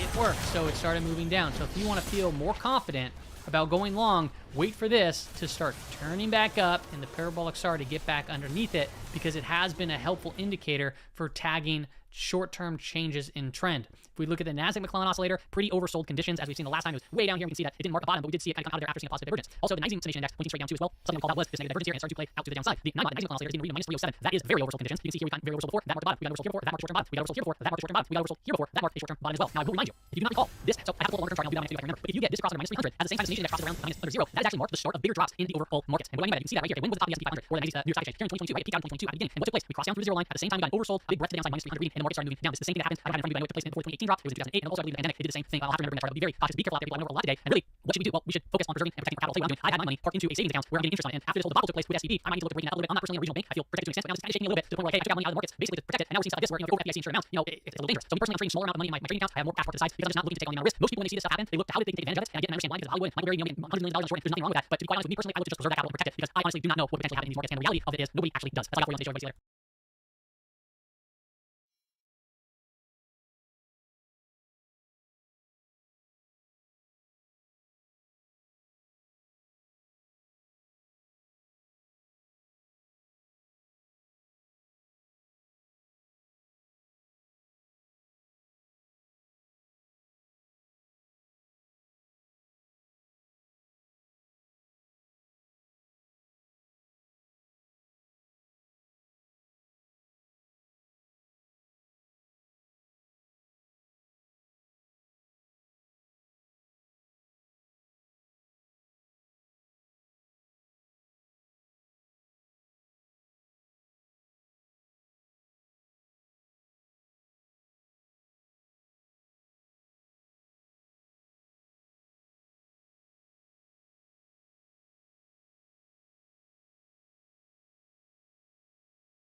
Example, people are trying to select from media in a more unbiased way.